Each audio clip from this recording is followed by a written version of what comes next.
Final instalment भी class में आ चुकी है। अब आगे बढ़े थोड़ा सा। इंक्रीज डिक्रीज वाले क्वेश्चन किस तरह के होते हैं उस पर जानने की कोशिश करें। कैसे लिखना है इनका आंसर। देखिए, मैं जब बोर्ड के पेपर चेक कर रहे होते हैं हम लोग हमारे मतलब कर रहे होते हैं बोर्ड के पेपर चेक, तो क्या होता है इस तरह का क्वेश्चन आता है। There are two types of answer जो कि एक मार्किंग स्कीम गिवन है और एक बच्चा देता है। मान लो, अब मार्किंग स्कीम में क्या होता है कि जो जो मैंने डॉक्यूमेंट बना के दिया ना, मार्किंग स्कीम उसी तरह से रिफ्लेक्ट होता है। लेकिन अगर आपको लगता है कि you are not able to give a justifiable reason, एक एग्जांपल ले लीजिए। जैसे मैं भी आपको करके दिखा रहा हूँ कि अगर मेरे पास उस समय दिमाग में क्लिक नहीं कर रहा कि मैं इसका आंसर लिखूं कैसे थियोरेटिकली 2 या 3 लाइनों में, तो मैं एक एग्जांपल के साथ भी करके उसको बता सकता हूँ। आइए मैं दिखा रहा हूँ आपको कैसे। जरा देखिए यहाँ पर, ये आपके सामने क्वेश्चन है। Can you see this question here? Is it there in front of you? तो बोलेगा ऑनलाइन में। Current yes ratio two is sir. Two one है। आपको रीजन देना है why whether this ratio will improve, decline और will have no change in the following cases. Payment of current liability. अच्छा, एक छोटा सा कंसेप्ट आप पहले सीख लीजिए कि मान लिया जाए मेरी करंट रेशो जो है वो है 2 लाख पॉन में 1 लाख। ये करंट असेट्स रिप्रेजेंट कर रहा है, करंट लायबिलिटी रिप्रेजेंट कर रहा है, ठीक है जी। तो रेशो कितनी है? 2/1, 2:1 है। अब मैं अगर मैं क्या करता हूँ कि कोई लायबिलिटी पे ऑफ कर देता हूँ, सपोज 50,000 रुपए की, तो क्या रिजल्ट आने वाला है देखिए। अगर मैं 50,000 की लायबिलिटी पे कर रहा हूँ तो कितना हो जाएगा?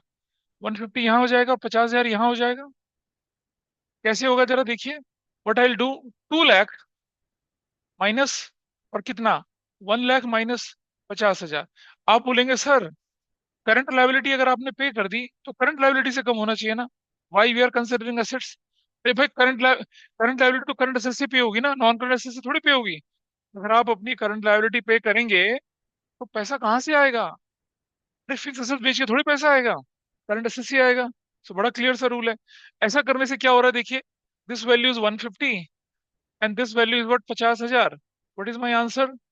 P/1। तो रेशियो इंक्रीज हुई, डिक्रीज हुई या नो चेंज हुआ? क्या हुआ? इंक्रीज हो गया, ठीक है जी। आइए देखें जरा इधर। अब मैं आपके सामने एक एग्जांपल और लेके चल रहा हूँ कि करंट रेशो मेरी कितनी थी? 1 लाख अपॉन में 1 लाख थी। Got it? इसका मतलब क्या हुआ, मेरी रेशो 1:1 है। अब मैं वही काम कर रहा हूँ, 50,000 की करंट लायबिलिटी पे ऑफ कर रहा हूँ, तो क्या होने वाला है? 1 लाख माइनस 50,000। नीचे कितना, 1 लाख माइनस 50,000। रेशो कितनी हो जाएगी? 50,000 अपॉन में 50,000। तो क्या हो जाएगा? 1/1। ये रेशो क्या हो गई? इंप्रूव हो गई थी यहाँ, तो इंप्रूव। Is it okay? और यहाँ क्या हुआ? No change. इस पर क्या बना? No change. डन। मतलब वही करंट रेशो है, लेकिन इट इज गिविंग अस, और वही सेम आइटम कर रहा हूँ मैं दोनों तरफ, लेकिन it is giving me different result. पहली कंडीशन, दूसरी कंडीशन, लेट अस सी थर्ड कंडीशन। करंट रेशो मेरे पास जो थी 80,000 अपॉन में कितना, 1 लाख थी। तो मेरी रेशो कितनी है? 0.80:1 या 0.8:1, ये रेशो है मेरे पास। अब मैं क्या काम कर रहा हूँ देखिए जरा। 80,000 माइनस 50,000 यहां से भी किया, और 1 लाख माइनस 50,000 यहां से भी किया। ठीक है, तो देखिए जरा कितना हो गया। 30,000 अपॉन में कितना हो गया? 50,000। What is the answer? 0.8:1 था, तो क्या आंसर बन गया? 0.6:1 बन गया। बताइए क्या हुआ रेशो में? What happened? क्या हुआ? डिक्रीज हो गई। रेशो क्या हो गई? डिक्रीज हो गई, डिक्लाइन हो गई या डिक्रीज हो गई। सेम चीज, वही 50,000 ऊपर से माइनस, वही 50,000 नीचे से माइनस, लेकिन तीन सिचुएशन में यू गॉट 3 डिफरेंट आंसर। तो इसका मतलब ये हुआ। और आपकी बुक में मोस्ट ऑफ द क्वेश्चन जो है वो 2:1 वाले हैं। एक आध क्वेश्चन 1:1 दिखेगा, हल्का फुल्का वही 0.8:1 दिखेगा। सेम रेशो, सेम अमाउंट, लेकिन अगर मैं रेशो 2:1 है तो जो हो रहा है उसका उल्टा, ऊपर माइनस नीचे माइनस, तो रेशो बढ़ेगी। लेकिन अगर रेशो 1:1 है, नो चेंज। लेकिन रेशो अगर एक से कम थी तो you will get the opposite result whatever is there in the 2:1 वाले में। देख रहे हैं, ऊपर इंप्रूव है तो क्या हो रहा है? डिक्लाइन हो रहा है। अब मेरा एग्जाम्पल दूसरा देखिए। सेम क्वेश्चन, मैं बोल रहा हूँ करंट रेशो जो है वो कितना है? 2 लाख अपॉन में 1 लाख ही है। ठीक है। अब हमने क्या कर दिया, ध्यान से देखना जरा। मैंने क्या कर दिया कि गुड्स खरीद ली क्रेडिट में। तो मैंने क्या किया, ऊपर भी 1 लाख किया और नीचे भी क्या किया, 1 लाख किया। एज अ रिजल्ट क्या हो गया बताइए जरा, 3 लाख डिवाइडेड बाई कितना हो गया, 2 लाख हो गया। एज अ रिजल्ट कितना हो गया, ये काटें तो कितना बचता है, 1.5:1 बन गया। पहले क्या था, पहले क्या था, 2:1। तो मैंने अगर ऊपर और नीचे सेम आइटम से क्या किया, प्लस किया, तो मेरी रेशियो क्या होगी इस केस में, अब डिक्लाइन होगी ना, माई रेशियो इज डिक्लाइन। ये तो केस 1 था। केस 2 पे चलिए इधर, फिर से मेरी करंट रेशियो जो कि कितनी थी, वो मेरी 1 लाख/1 लाख थी। प्लस ऊपर 1 लाख किया, प्लस नीचे 1 लाख किया, तो क्या रेशियो बन गई, 2 लाख अपॉन में 2 lakh. What is my answer, 1:1, no change. क्या हुआ, नो चेंज है, there is no change. Case 3, मेरी करंट रेशियो जो कितनी थी, 2 लाख, सॉरी मेरी करंट रेशियो कितनी थी, 80,000 अपॉन में कितना था, 1 लाख था। मैंने क्या कर दिया, 1 लाख ऊपर लगाया और 1 लाख नीचे लगाया। I hope everybody is clear कि ऊपर नीचे प्लस अमाउंट सेम अमाउंट से क्यों कर रहे हैं। तो कितना हो गया ये, 1,80,000 और डिवाइडेड बाई कितना हो गया, 2 लाख।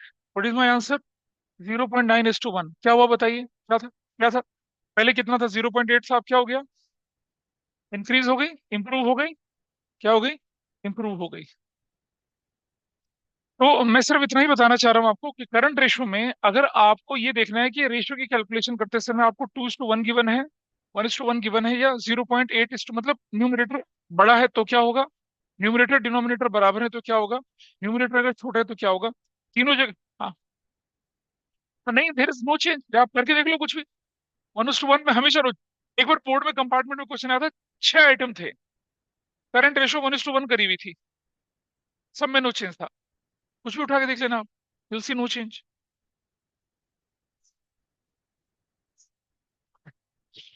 क्या कह रहे हो बेटा,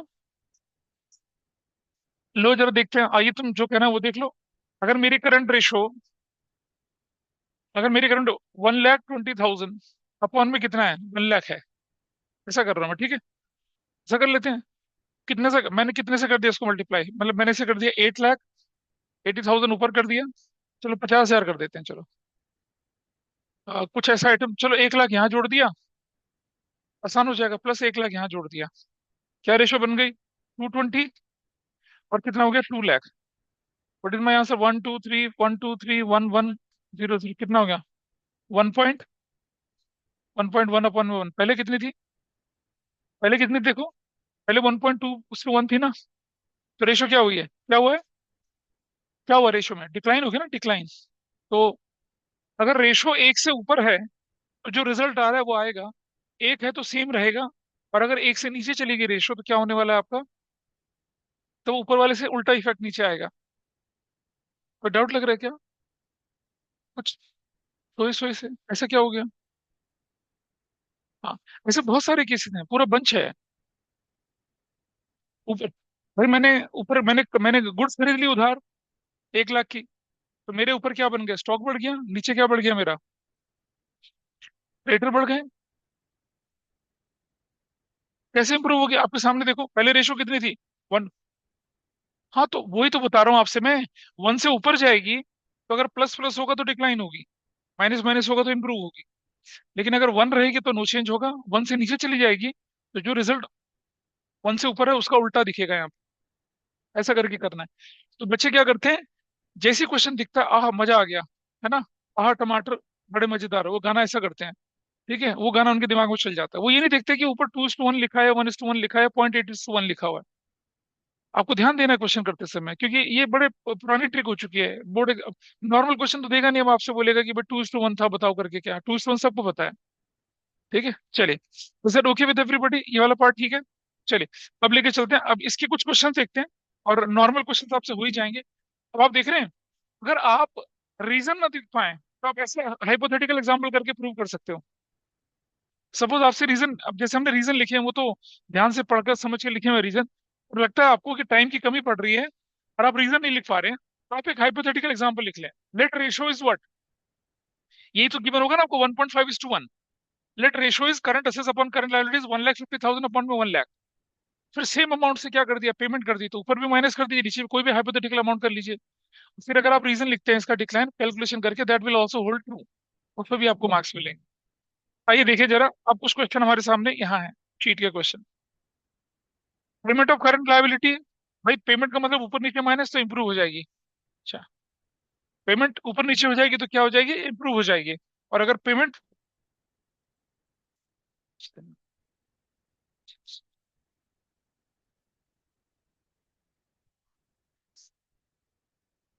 अब आप देखिए, चलिए आगे देखिए, हम ओरल कर सकते हैं। कैसे लिखेंगे यहाँ पर, both current assets and total current liability are decrease by the same amount, hence ratio क्या हो जाएगी, इंप्रूव। अगला, payment of non current liability, both total current assets are decrease but the total current liability, देखिए क्या लिखा, total payment of an, अगला वाला example देखिए आप, payment of non current liability है, उसका नतीजा क्या निकला, न्यूमरेटर क्या हो गया आपका, कम हो गया, लेकिन डिनोमिनेटर में क्या हुआ, क्योंकि नॉन करंट लायबिलिटी तो करंट लायबिलिटी का पार्ट ही नहीं है, तो आपके करंट लायबिलिटी में कोई चेंज ही नहीं हुआ। जब मेरा न्यूमरेटर कम हो जाए, डिनोमिनेटर में कोई चेंज ना हो, तो मेरी रेशियो क्या हो जाती है, डिक्लाइन हो जाती है। जब मेरा न्यूमरेटर जब मेरा न्यूमरेटर क्या हो जाए, बढ़ जाए, डिनोमिनेटर में कोई चेंज नहीं, तो क्या होता है, रेशियो इंप्रूव हो जाएगी। मैं आपको करके दिखा रहा हूँ, देखिए यहाँ पर, सपोज मेरा न्यूमरेटर कितना था, सपोज ये था मेरा न्यूमरेटर, यहाँ 2:1 था। ये तो जब ऊपर नीचे सेम अमाउंट हो, मान लिया जाए ये 1 लाख से प्लस हो गया, ठीक है, और नीचे कुछ हुआ ही नहीं, ऐसे में रेशियो क्या हो जाएगी बताइए, 3:1 हो जाएगी ना। रेशियो क्या हो गई, इंप्रूव हो गई। न्यूमरेटर बढ़ा तो रेशियो बढ़ेगी। अच्छा, मान लिया अगर ये क्या हो जाए मेरे यहाँ पर, मतलब मेरा ऊपर से क्या हो जाए, करंट लायबिलिटी 50,000 से कम हो जाए, लेकिन नॉन, ये कुछ हुआ ही नहीं इससे, एज ए रिजल्ट क्या बनेगा, 1.5:1, तो क्या हो जाएगा, डिक्लाइन हो जाएगा। मतलब ऊपर नीचे अगर सेम अमाउंट हो, तब आप प्रिडिक्टेड सोल्यूशन लिख सकते हैं, अपना रिजल्ट लिख सकते हैं। लेकिन अगर ऊपर न्यूमरेटर, कब देखो रेशो कब कब डिक्लाइन होगी, जब न्यूमरेटर क्या हो जाए आपका, कम हो जाए, डिनोमिनेटर में कोई चेंज नहीं, या फिर न्यूमरेटर में कोई चेंज नहीं है और डिनोमिनेटर बढ़ जाए। सिंपल सा मैथमेटिक्स है। ठीक है, बेसिक यूनिटरी, नींद है बेटा आंखों में। ठीक, तो चलिए देखें और आगे क्वेश्चन देखते हैं। अभी फंसेंगे थोड़े ट्रिकी क्वेश्चन में, लेकिन उसके रीजंस लिखे हुए हैं। Purchase of stock in trade for cash, आइए बताइए, no change. Stock in trade cash में खरीद रहे हैं तो क्या हो रहा है, स्टॉक बढ़ रहा है और कैश घट रहा है। न्यूमरेटर में प्लस, न्यूमरेटर में minus, there is no change, कोई दिक्कत नहीं है। Purchase of stock in trade on credit, यहाँ फर्क पड़ेगा, ऊपर भी बढ़ा, नीचे भी बढ़ा, तो क्या हो जाएगा, डिक्लाइन हो जाएगा। हाँ, हाँ सचिन, तो अभी बताया था आपको, ऊपर नीचे प्लस तो क्या माइनस, ऊपर नीचे माइनस तो रेशियो क्या हो जाएगी, improve. Purchase of fix assets on a credit of 2 month, अब आप देखिए ये क्या आ गया, 2 महीने के क्रेडिट पे अगर आप फिक्स असेट्स खरीद रहे हैं तो आपकी करंट लायबिलिटी बढ़ गई ना।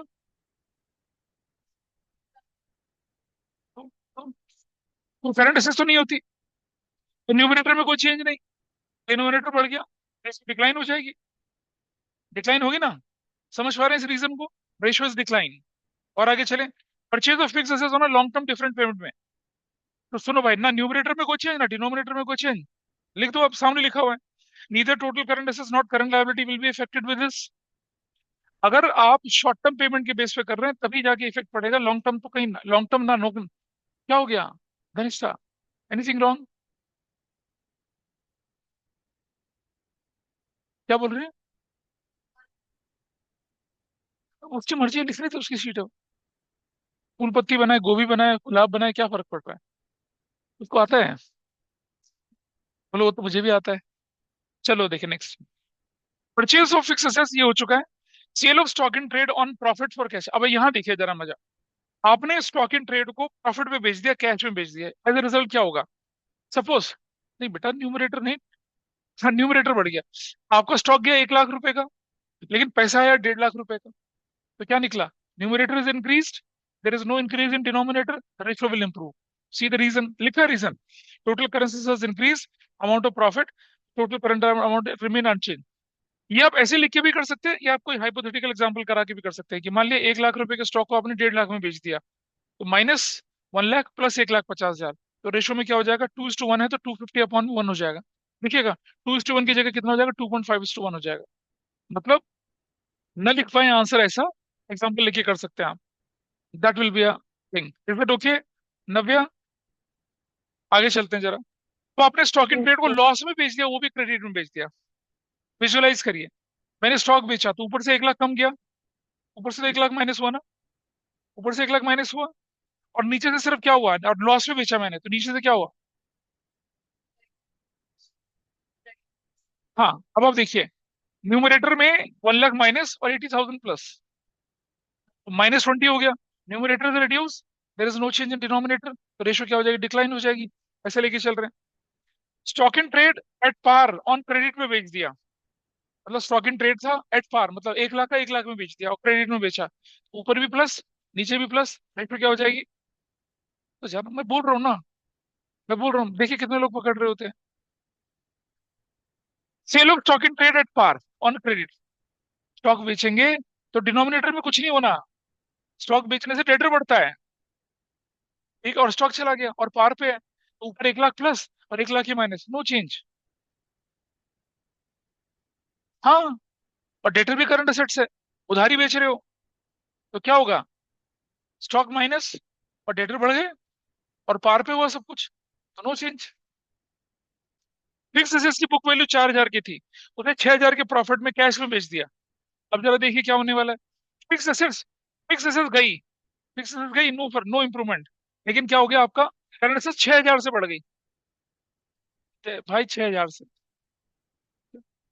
ओ, कैसे, प्रॉफिट देखो, बुक वैल्यू कितनी थी उसकी, 4,000 थी, प्रॉफिट 6,000, तो टोटल 10,000 से बढ़ेगा ना। फिक्स एसेट्स, फिक्स एसेट्स बिक गई प्रॉफिट पे, बुक वैल्यू थी 4,000, प्रॉफिट 6,000, आपके न्यूमरेटर में 10,000 जुड़ेगा ना, डिनोमिनेटर में कुछ जुड़ेगा ही नहीं, तो क्या हो गया, रेशियो इंप्रूव हो गई।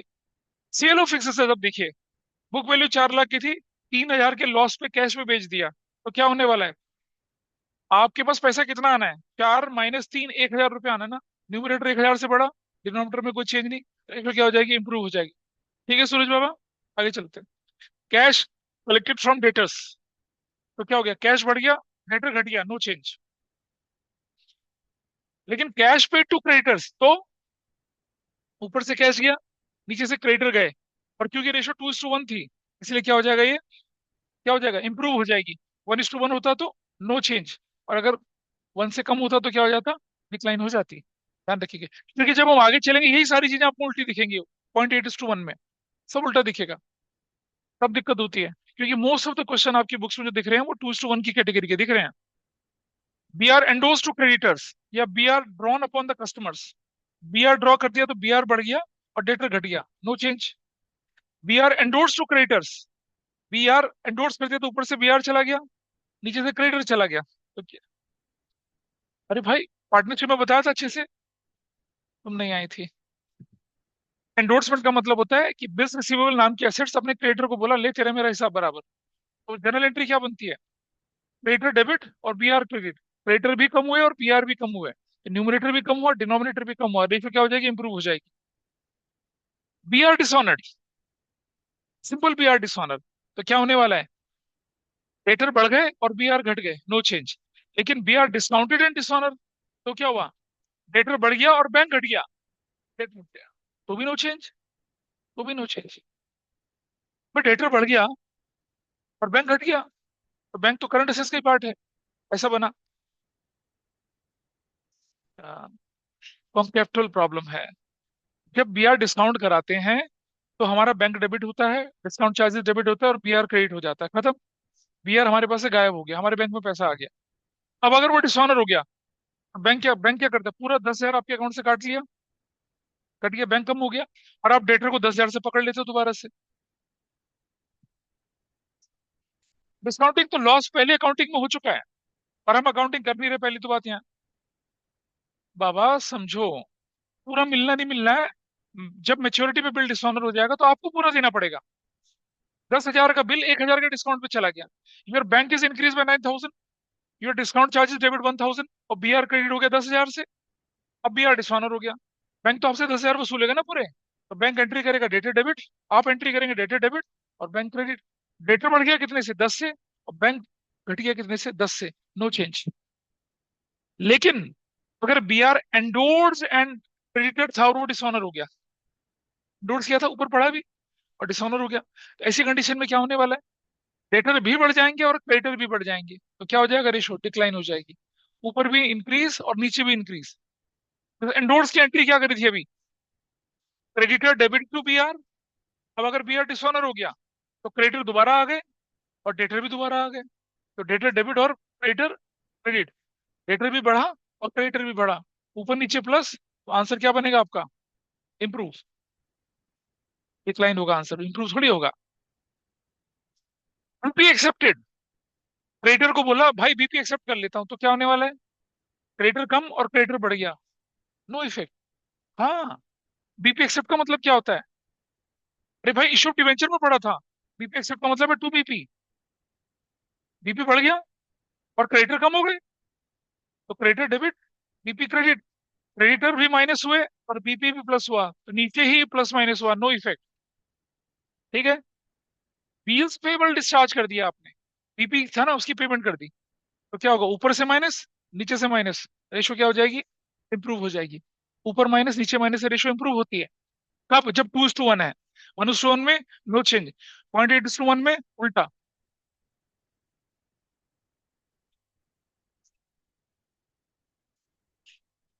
भाई तुम मुझे ये बताओ कि तुम्हारे सामने ट्रांजेक्शन क्या लिखी है? हाँ, किस चीज से रिलेटेड पूछ लो। आएंगी, लिक्विडिटी रेशो भी आएंगी बेटा अभी। हाँ, सुनो, लिक्विडिटी रेशो आगे आने वाली है, उसका डिस्कशन वहां करेंगे, अभी डिवेट ने करिए। लिक्विडिटी रेशो में फिर से कंसेप्ट धुल जाएंगे सारे, क्योंकि लिक्विडिटी रेशो में हमें ध्यान रखना पड़ेगा कि प्रीपेड एक्सपेंसेस, एडवांस और इन्वेंट्री पूरी गायब है, तो स्टॉक का कोई इफेक्ट पड़ेगा नहीं उस पर। अभी देखेंगे ना क्वेश्चंस होके भी। मैं एक क्वेश्चन आपके सामने डिस्कस करूंगा, बाकी आपकी चॉइस के लिए होंगे, बाकी आप लोग करेंगे घर बैठ के उनको। कहीं कोई रीजन में डाउट आएगा, वैसे रीजन मैंने लिखे हैं सामने। अब बड़ा मजेदार क्वेश्चन आ रहा है, देखिए। इशू कर दिए against purchase of fixed assets, यानी कि issue of shares for consideration other than cash, क्या होने वाला है? ऊपर करंट एसेट्स में कोई फर्क नहीं पड़ रहा, नीचे करंट लायबिलिटी में कोई फर्क नहीं पड़ रहा, तो no change. Issue of new shares, इसके अगेंस्ट, एसेट्स के against, consideration other than cash, cash कहाँ आया? Issue of shares for cash है ना, वो तो न्यूमरेटर इंप्रूव हो जाएगा, डिनोमिनेटर में कोई चेंज नहीं है। लेकिन जब हम शेयर इशू कर रहे हैं और बदले में पैसा नहीं ले रहे, एसेट्स ले रहे हैं, तो फर्क पड़ेगा। हाँ, नो चेंज। अच्छा, बोनस शेयर इशू कर दिए, बोनस शेयर इशू करने से क्या हो रहा है? रिजर्व यूटिलाइज हो रहे हैं, परिणाम बढ़िया नहीं ला रही है। बोनस शेयर होने से क्या हो रहा है? रिजर्व यूटिलाइज हो गए और इक्विटी बढ़ गया, तो यहाँ तो कोई फर्क पड़ ही नहीं रहा। डेट इक्विटी रेशो होता तो फर्क पड़ता उसका वहां पर। Redemption of debenture for cash, ये देख लीजिए, इसका ये जो मैंने लिखा हुआ है, इसका ऐसा रीजन आपको कहीं किसी किताब में नहीं मिलेगा। ध्यान से सोचना, रिडम्पशन ऑफ डिवेंचर से इंप्रूव डिक्लाइन दोनों होता है। अब समझिए क्या, if redemption of debenture is planned, then debenture to be redeemed must be a part of other current liability as a current maturities of long term debt. Is that clear? अगर debenture का redemption planned है, ठीक है, decide हो गया कि भाई अगले साल रिडीम होने वाले हैं, तो वो तो करंट लायबिलिटी का पार्ट बन के पड़े हुए थे ना। लोग सोचते हैं डिबेंचर का मतलब है नॉन करंट लायबिलिटी, बिल्कुल नहीं। प्लांट डिबेंचर के केस में क्या होता है? करंट लायबिलिटी कम और करंट एसेट्स कम, तो क्या हो जाएगा? रेशो इंप्रूव हो गई, देख रहे हैं? Total current assets as well total current liability decrease as a debenture were already shown under the upper current liability as a current maturities of long term debt, hence the ratio will improve. लेकिन अगर debenture का redemption plan नहीं था, अचानक आपने decide करा कि चलो भाई डिबेंचर को क्या करते हैं, रिडीम कर देते हैं, तो वो डिबेंचर तो नॉन करंट लायबिलिटी में पड़े हुए हैं, तो क्या होगा? सिर्फ कैश कम होगा, क्या होगा? न्यूमरेटर से कैश कम होगा, डिनोमिनेटर में डिबेंचर करंट लायबिलिटी है ही नहीं, वो तो नॉन करंट लायबिलिटी बन के पड़े हुए हैं। एज अ रिजल्ट क्या हो जाएगा? Numerator decrease, there is no change in denominator, तो रेशियो क्या हो जाएगी? डिक्लाइन हो जाएगी। ये कंडीशन है। तो अगर आपके पास कुछ ना लिया हो, तो आपको क्या मान के चलें कि रिडम्पशन क्या था? प्लान था, नीचे नोट लगा देंगे, it is assumed redemption of debenture is plan. हाँ, क्यों नहीं हो सकता? लोन है, लॉन्ग टर्म लोन है मेरे पास, अचानक मेरे पास प्रॉफिट आ गया, बड़ी डील आ गई, मेरा 1 करोड़ का लोन था, मैंने 20 लाख चुका दिया, यू कैन डू ऑलवेज। मैं होम लोन ले रखा है, लॉन्ग टर्म लोन है ना, 20 साल के लिए, लेकिन मैं अगर होम लोन को 15 साल में चुकाना चाहूँ, तो बैंक पेनल्टी लेगा थोड़ी बहुत, लेकिन मना थोड़ी कर सकता है। हो सकता है, इज दैट ओके? देखेंगे ना प्लांट और अनप्लांट का स्ट्रक्चर, तो मोस्ट ऑफ द टाइम आपकी बुक में प्लांट वाला दे रखा है, लिखा नहीं है कुछ भी, लेकिन आप भी लिखेंगे प्लांट वाला है ये, ऐसा इसका नोट लगा के करेंगे इसको। इस पे इंपॉर्टेंट लगाएंगे 24। अच्छा, conversion of debenture into equity shares, हमने पढ़ा होगा बचपन में, डिवेंचर कन्वर्टेबल होते हैं, they can be converted into new category of debenture, they can be converted into new category of shares.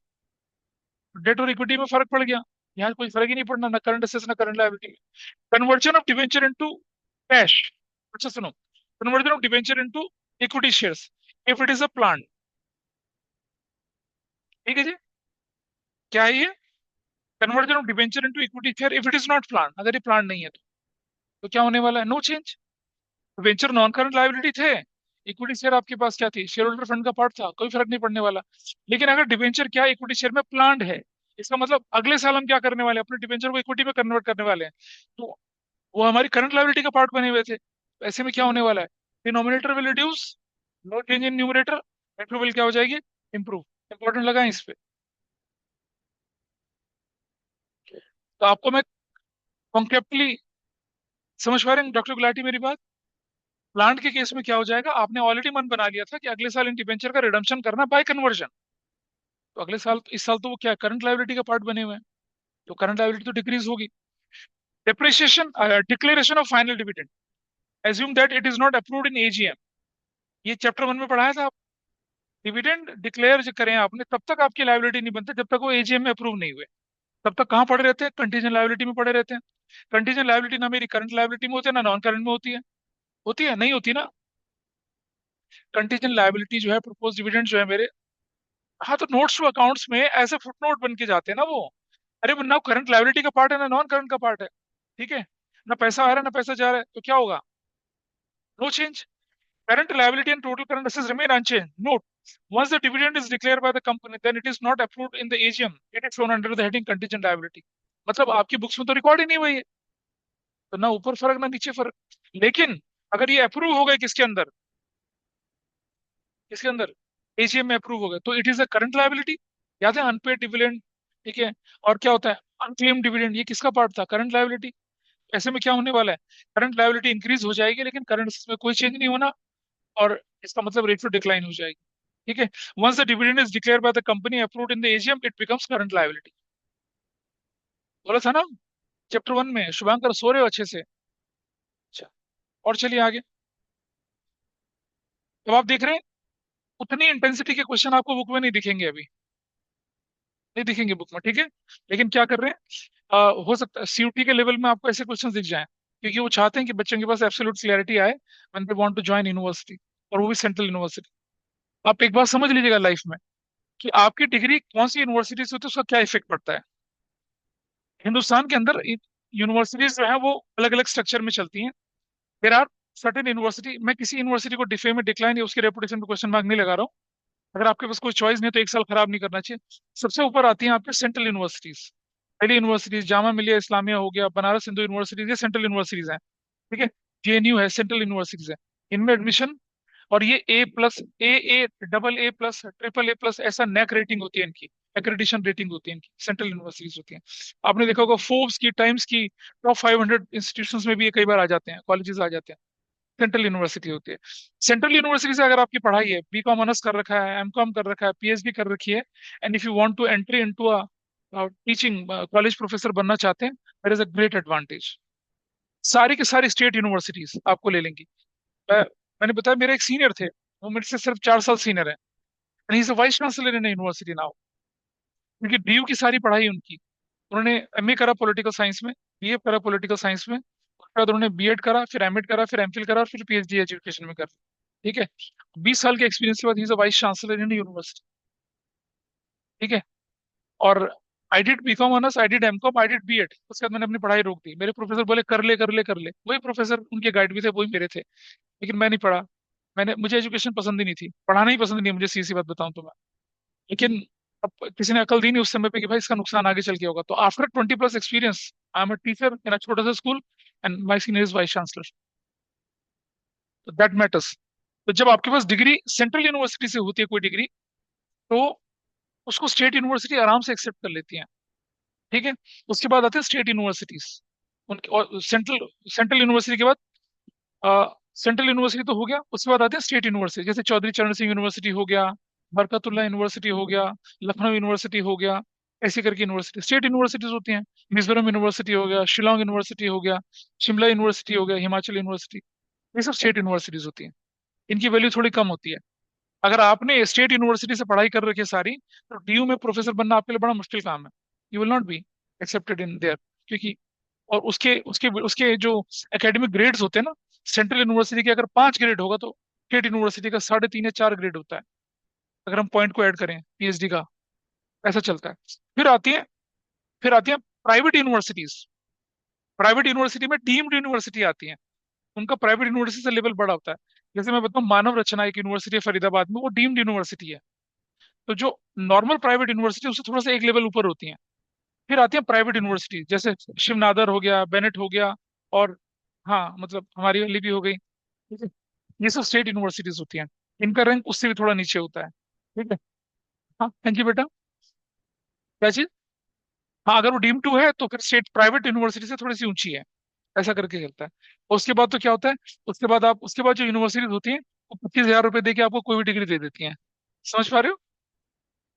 सड़क छाड़ यूनिवर्सिटीज होती हैं, आपको 20-25 हजार में आपको आपका 10th 12th graduation post graduation यानी पीएचडी तक आपका डॉक्यूमेंट बना के आपको डॉक्टर बना के भेज देंगी। मतलब फ्रॉड होती है फिर। Got it? जैसे जयपुर स्टेट यूनिवर्सिटी है, ये प्राइवेट यूनिवर्सिटी है, अगर डीम टू लिखा है तो प्राइवेट से थोड़ी ऊंची है। तो जब भी आप आगे पढ़ाई करें, अगर आप पीएचडी तक जाएं तो सोच के चलिए कि आपको सेंट्रल यूनिवर्सिटी से करना है। फिर फिरंगी यूनिवर्सिटीज आती हैं, है ना। फिरंगी में आईवी लीग की यूनिवर्सिटीज जो हैं वो उनकी उनकी वैल्यू ज्यादा अच्छी है, ठीक है। सिर्फ स्टैनफोर्ड एक नॉन आईवी लीग की यूनिवर्सिटी है जिसका रेपुटेशन आईवी लीग के बराबर है। आईवी लीग यूनिवर्सिटी बेसिकली, नहीं नहीं, वो उसका उनका पर्पस पता क्या था? उनका पर्पस नहीं नहीं वो स्पोर्ट्स के कंजोर्टियम की तरह से वो बनी थी कि आपस में मिलके हम खेल खेलेंगे, मैच खेलेंगे, लेकिन फिर एकेडमिकली वो ग्रो करते चले गए और आईवी लीग बन गया एक, ठीक है। शायद बेसबॉल से रिलेटेड है आईवी लीग वाला। बेस हाँ हाँ, अमेरिकन फुटबॉल जो उससे रिलेटेड था। तो आईवी लीग की यूनिवर्सिटीज की ज्यादा अच्छी वैल्यू है। लेकिन यूके की यूनिवर्सिटीज और बाकी सारी, अब आपने देखा होगा ना, मिशिगन स्टेट यूनिवर्सिटी भी तो है, वो आईवी लीग से थोड़ी नीचे होती है, वैसा भी होता है, लेकिन है फिरंगी यूनिवर्सिटी। वॉशिंगटन यूनिवर्सिटी है, वो है, वो स्टेट यूनिवर्सिटी है, ठीक है। तो आप जब भी कोई फ्यूचर में डिग्री लें, ये ध्यान लेके चलें, अगर हिंदुस्तान में तो that try to get that degree from central university. इसीलिए डीयू में जाना मैं बोलता हूँ कि अच्छा है, क्योंकि आप देखिए कितने लोग भरते हैं, 70,000 लोगों का तो डीयू में एडमिशन हो रहा है ना। तो आपने देखा करियर की एक रेस तो आपने पहली पार कर ली। यू आर अमंग दो 70,000 if you are into DU, चाहे अपने पास टीयर 1 टीयर 2 टीयर 3 कॉलेज में क्यों ना हो, आप हैं। लेकिन फिर क्या होता है, मास्टर्स यूनियन जैसे चमत्कारी लोग भी हैं, ये भी एक नया तरह का ट्रेंड है। मास्टर्स यूनियन पता क्या करता है? दिल्ली के डिस्टेंस मोड की डिग्री देता है आपको, लेकिन चमका देता है आपके सीवी को अच्छे से, आपको प्रैक्टिकल एक्सपोजर देता है, अच्छा खासा पैसा लेता है। ये मास्टर्स यूनियन जो है वो एक पंजाब में यूनिवर्सिटी है ना, लवली प्रोफेशनल यूनिवर्सिटी, उसके जो सुपुत्र हैं उनकी यूनिवर्सिटी है ये।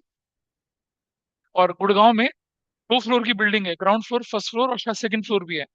एक ऑफिशियल जो ऑफिस होता है कॉम्प्लेक्स, उसमें एक चलाते हैं यूनिवर्सिटी अपनी, मास्टर्स यूनियन करके, ठीक है। और एक और यूनिवर्सिटी हुआ करती थी अरिंदम चौधरी वाली, याद है किसी को? चलो कहाँ यूनिवर्सिटी के डिस्कशन में चले गए, let's come to the point.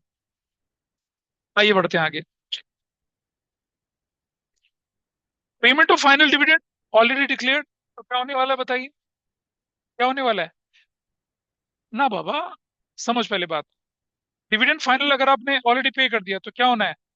Asset भी जाएगी और लाइबिलिटी भी जाएगी। हाँ सॉरी मैंने नहीं सुना। तो रेशियो इंप्रूव हो जाएगी। Writing of bad debt against provision, ये देखिए नया पॉइंट है, इसमें इंपॉर्टेंट लगाएं। बैड डेट राइट ऑफ कर दिए, करते हैं ना पार्टनरशिप में, अब एंट्री करते हैं बैड डेट टू डेटर, अगली एंट्री करते हैं provision for doubtful debt to bad debt. तो क्या हुआ? बताओ क्या हुआ? समझना, बेड डेट अगर लिखा है सिर्फ बेड डेट हो गया तो डेटर विल रिड्यूस, नीचे कोई चेंज नहीं है, डिक्लाइन हो जाएगा। लेकिन अगर बेड डेट राइट ऑफ कर रहे हैं तो न्यूमरेटर में कोई चेंज नहीं हो रहा, लेकिन करंट लायबिलिटी कम हो रही है, क्योंकि प्रोविजन किसका पार्ट बनता है? करंट लायबिलिटी का। तो रेशियो क्या हो जाएगी बताइए? इंप्रूव हो जाएगी।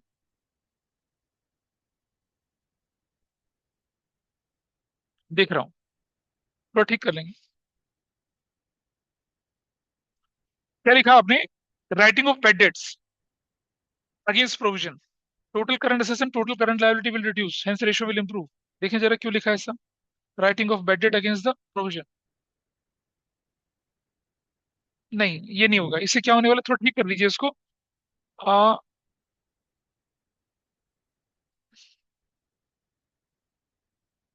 Total current assets will not change, क्या लिखेंगे?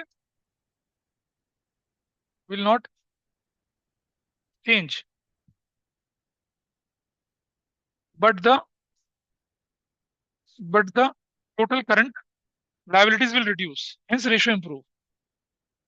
करंट एसेट में तो कोई चेंज हुआ नहीं, लेकिन करंट लाइबिलिटी क्या हो गई, घट गई, उसकी वजह से रेशियो इंप्रूव हो गई। इसको ठीक कर लेंगे अपने नोट्स में। Fully depreciated fixed assets costing 5,000 was discarded and no salvage value was realised. ये रिलीज लिखा ना, इसे रियलाइज कर लीजिए, no salvage value was realised. इसका क्या मतलब है, जरा देखें क्या हुआ, क्या मतलब है इसका। फुल्ली डेप्रिशिएटेड एसेट्स थी, मतलब शून्य हो चुकी थी आपकी बुक्स में से, ठीक है, उसकी कीमत, उसकी ओरिजिनल प्राइस कितना था, 5,000 था, और क्या कर दिया आपने, उसको डिस्कार्ड कर दिया और एक पैसा नहीं मिला। फुल्ली डेप्रिशिएटेड एसेट्स क्या होने वाला है बता, ना करंट एसेट्स में कोई फर्क, ना करंट लायबिलिटी में कोई फर्क, no change. Fully depreciated fix assets costing 5,000 was discarded for rupees 4,000, तो क्या हुआ, करंट एसेट्स बढ़ जाएगा but there is no change in current liability, तो क्या हो जाएगा, रेशियो इंप्रूव हो जाएगा। अच्छा, अब अब ये नंबर वन अपने आप करेंगे, एक ही क्वेश्चन है, देखना, देखो 2:1 है, इसमें क्या इंप्रूव इंप्रूव डिक्लाइन डिक्लाइन है, करंट रेशियो अगले क्वेश्चन में। नंबर दो बोलिए। 32 fully depreciated fix assets costing 5,000 थी, इसका पेज 3 पे आया कहाँ, मैं अभी पेज 3 पे कहाँ आया, मैं अभी पेज 1 ही चल रहा था, अभी तो पेज 2 चल रहा था। हाँ, हाँ, तो राइटिंग ऑफ बैड डेट किस होते, प्रोविजन से तो राइट ऑफ होते हैं। नहीं नहीं, सिर्फ सुनो सुनो, राइटिंग ऑफ बैड डेट लिखा है, और ये नहीं लिखा कि प्रोविजन से तो हम प्रॉफिट लॉस से राइट ऑफ करेंगे उसको, तो कोई चेंज ही नहीं होगा। तब entry profit loss to bad debt बनेगी ना, तब प्रोविजन फॉर डाउटफुल डेट थोड़ी बनेगी।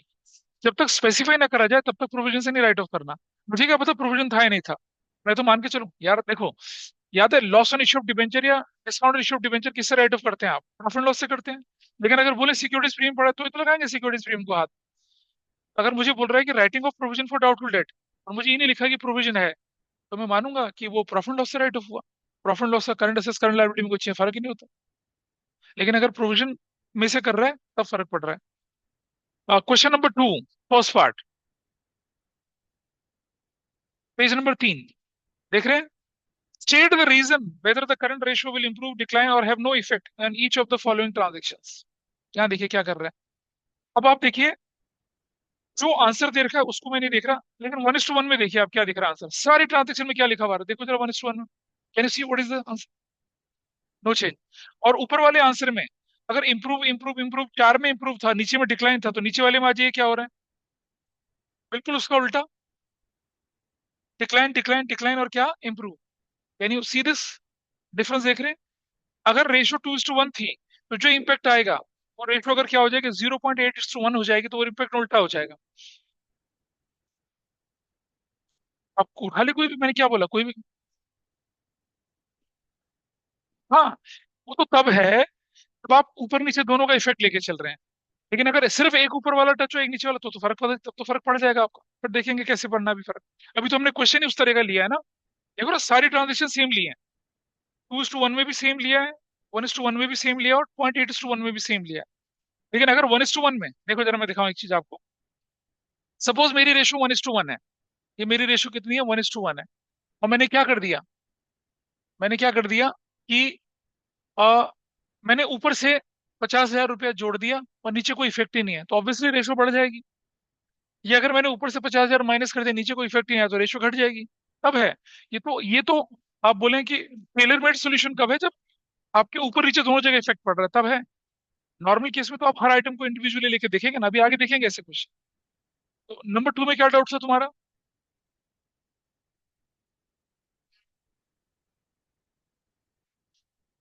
अभी क्या बताया था थोड़ी देर पहले, पीआर एंडोर्स कर दिया था और डिसऑनर हो गया, तो डेटर भी बढ़ गए और क्रेडिटर भी बढ़ गए, तो ऊपर नीचे क्या हो गया, दोनों तरफ प्लस प्लस, तो क्या रेशियो डिक्लाइन, नीचे करंट रेशियो में नो चेंज, और नीचे वाले में क्या हो जाएगा, इंप्रूव।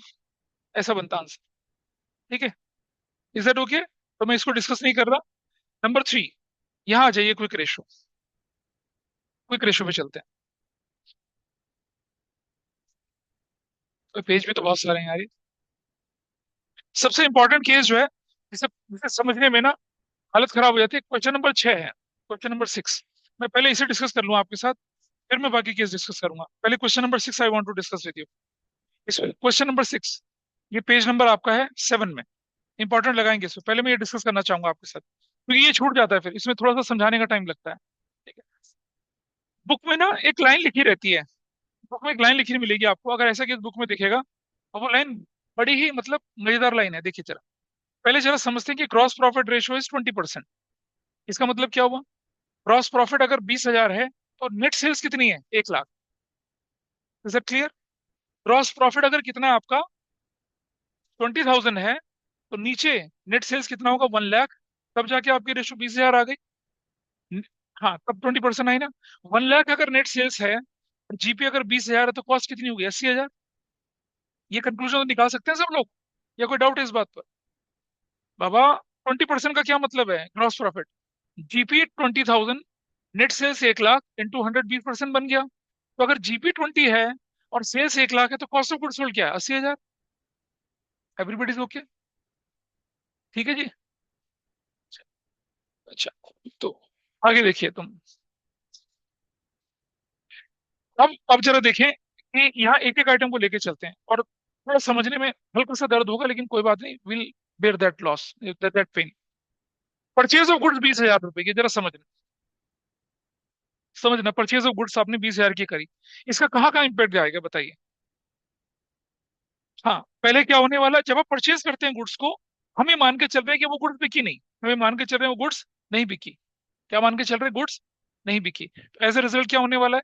परचेज भी बढ़ेगी और क्लोजिंग स्टॉक भी बढ़ेगा। Is that okay? मैं आपको करके दिखाऊंगा इसका इफेक्ट, क्योंकि ये इफेक्ट ऐसे समझने में नहीं आते। अगर आपके पास ग्रॉस प्रॉफिट रेशियो या नेट प्रॉफिट रेशियो से रिलेटेड इंक्रीज डिक्रीज आ गया, तो फिर भाई उस क्वेश्चन को सबसे लास्ट में हाथ लगाना। ठीक है। करंट रेशियो क्विक रेशियो वाले क्वेश्चन है तो नॉट प्रॉब्लम, लेकिन जो क्वेश्चन मैं आपके सामने डिस्कस कर रहा हूँ, अगर ये आ गया, then you have to be extra careful. क्योंकि देखो, कहाँ गाड़ी छूटेगी, कहाँ गलती होगी, यू नेवर नो। और लोग इनकी तो प्रैक्टिस ही नहीं करते हैं। तुम देख लेना, ये जो net profit ratio, operating ratio, operating profit ratio, इनसे रिलेटेड क्वेश्चन की प्रैक्टिस ही नहीं करते। बुक में भी क्या एक एक क्वेश्चन दे रखा है, और कुछ का तो दे ही नहीं रखा, ऐसा करके। लेकिन मैंने बोला, रेशो को सीबीएसई और सीयूटी दोनों के हिसाब से हम लोग लेके चल रहे हैं। देखिए जरा ध्यान से।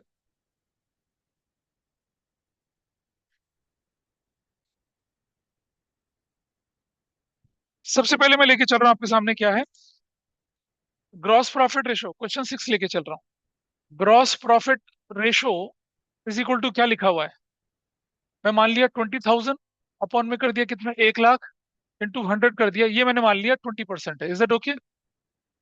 अब मैं मान के चल रहा हूँ क्या, कि नेट सेल्स जो मेरे पास है वो कितनी है? 1 लाख रुपए की है। जीपी मेरे पास कितने का है? वो 20,000 रुपए का है। तो कॉस्ट ऑफ गुड्स सोल्ड मेरे पास कितने की है? 80,000 की है। This is also fine with everybody. अब मैंने क्या किया, क्योंकि कॉस्ट ऑफ गुड्स सोल्ड से थोड़ा सा फैला लिया। ओपनिंग स्टॉक मैंने बोल दिया 10,000 का, नेट परचेज बोल दी मैंने 40,000 की, ठीक है। डायरेक्ट एक्सपेंस बोल दिया मैंने 60,000 के, ठीक है। ये क्या बोला मैंने? ये बोला मैंने ओपनिंग स्टॉक, ये बोला मैंने नेट परचेजेस, ये बोला मैंने क्या? Direct expenses. ठीक है, हाइपोथेटिकली बना के दिखा रहा हूँ। माइनस क्लोजिंग स्टॉक, कितना क्लोजिंग स्टॉक माइनस करूँ जो 80,000 आंसर आ जाए? क्या और चार 10, 1 लाख, 1 लाख 10, माइनस कितना कर दूंगा मैं? 30,000। So what I get my answer? 80,000। Is that okay? अब आ जाइए आपके क्वेश्चन पे। क्या लिखा हुआ, आपने क्या कर दिया? इतना नजदीक क्यों? डूबोगे उसके अंदर? कितना वो बताइए। अब देखिए क्या बोला क्वेश्चन में, क्या कर दिया आपने? परचेज ऑफ गुड्स कितने की? 20,000 की। आओ देखो, परचेज ऑफ गुड्स खरीद दिया। There is no change in this, there is no change in this. ये 10,000 ही रहा। क्या हो गया? परचेज कितने की होगी? 60 की हो जाएगी। Got it? Is there any change on this? No change on this. और ये मान के चलो कि ये गुड्स मेरी क्या हुए? बिकी नहीं। मान के चल रहा हूँ, मैं मान के चल रहा हूँ कि मेरे स्टॉक में अभी भी पड़ा हुआ है।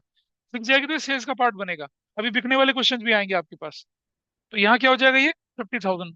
टेल मी द इम्पैक्ट, बताइए क्या इम्पैक्ट आया? बताओ क्या इम्पैक्ट आया? ये वैल्यू कितनी रही? 80,000। Is there any change in numerator? Is there any change in sales? What is the answer? No change. ऐसे इसको एनालाइज करके चलना है। तो ये जो मैंने एनालाइज करके दिखा, is it okay with everybody? अब इसका रीजन देखो कैसे लिखा, उसको देख लेते हैं। Is it fine with everybody और नॉट? बोलिए, अब रीजन देखें जरा इसका क्या है। यहाँ देखिए reason,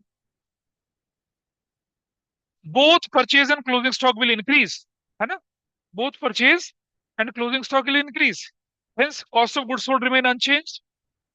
cost of goods sold क्या हो गया, there is no change in cost of goods sold, and sales में वैसे ही कोई चेंज नहीं है, सेल्स का चेंज होता तो मैं लिखता, तो यहाँ भी लिख सकते थे and there is no change in sales as well, तो hence ratio remain unchanged, no change होगा इसका, बोलिए।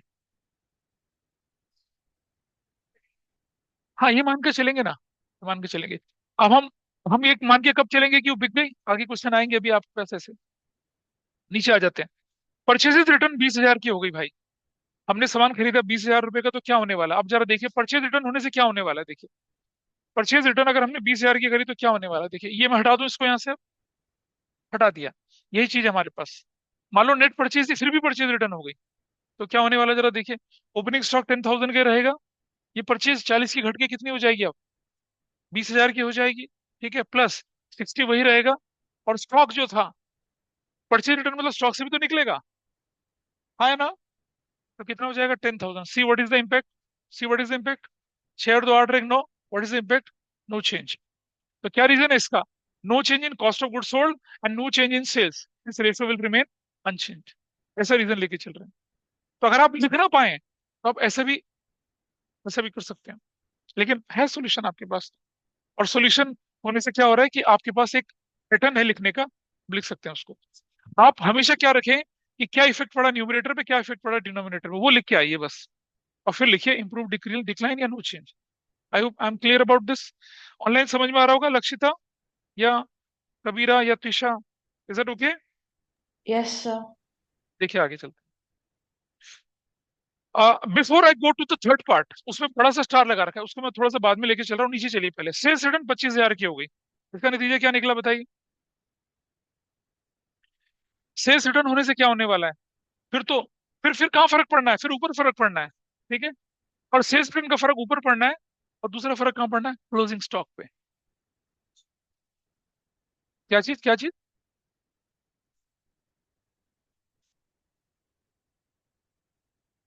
मैं रुक जाओ, थर्ड और फोर्थ को भी होल्ड पे रखना, मैं आपको एग्जांपल के साथ डिटेल में समझाऊंगा। Goods costing 20,000 withdrawn for personal use, इसको देखिए क्या होने वाला है, थर्ड फोर्थ पे इंपॉर्टेंट लगा देना, इसको मैं भी डिस्कस कर रहा हूँ।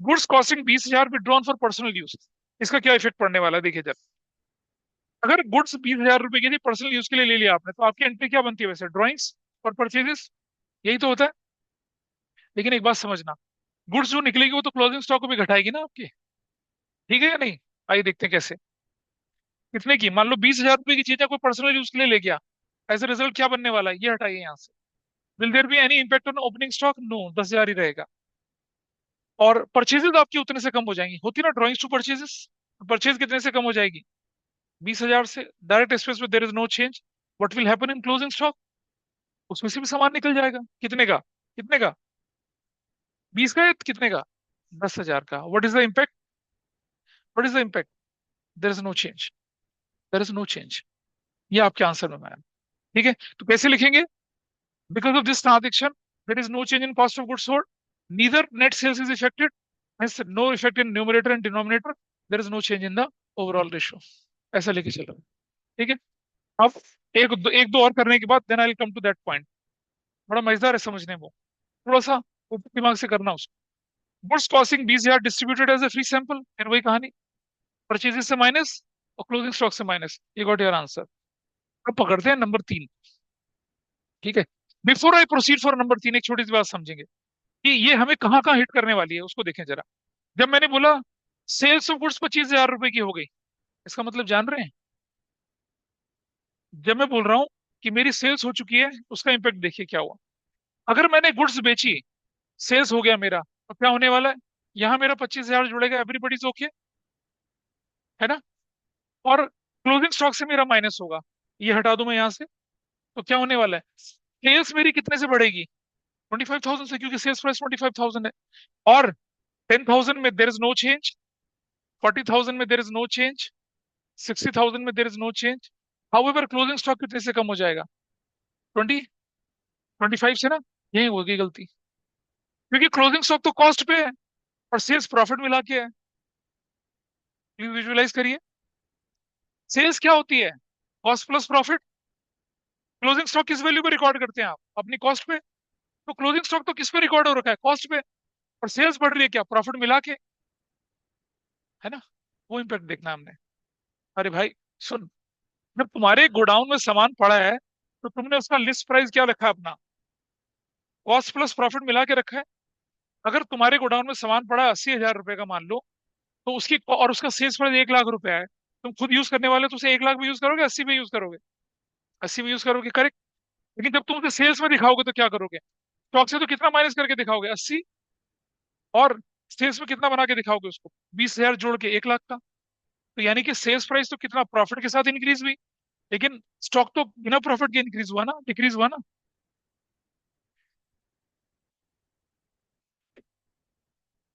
मैं भी एक बार, एक मुझे पूरा करने दे पहले। हाँ। हाँ। कौन सा फर्स्ट तुमने बोला, कौन सा सेकंड बोला? भाई 20,000 का सामान था, कॉस्ट 20 की थी। तुमने 5,000 की प्रॉफिट में से 25 में बेच दिया। एज ए रिजल्ट क्या हुआ? Your sale will be shown +20 या 25 से दिखेगी सेल्स। 25 से। लेकिन जब तुम अपना स्टॉक घटाओगे, 25 से घटाओगे, 20 से घटाओगे? वो बोल रहा हूँ मैं आपको। वो इम्पैक्ट देखना है हमने अभी। ठीक है। वो इम्पैक्ट दिखाऊंगा, चलिए नोट्स देखते हैं हम जरा। अरे भाई, तुम्हारे स्टॉक से जो इन्वेंट्री गई, उस पर तुम्हारी कॉस्ट थी ना। तो तुम्हारा जो सामान इन्वेंट्री से हटेगा वो कॉस्ट के नाम पे घटेगा ना, सेल्स प्राइस से घटेगा? इसे कॉस्ट से तो घटेगा।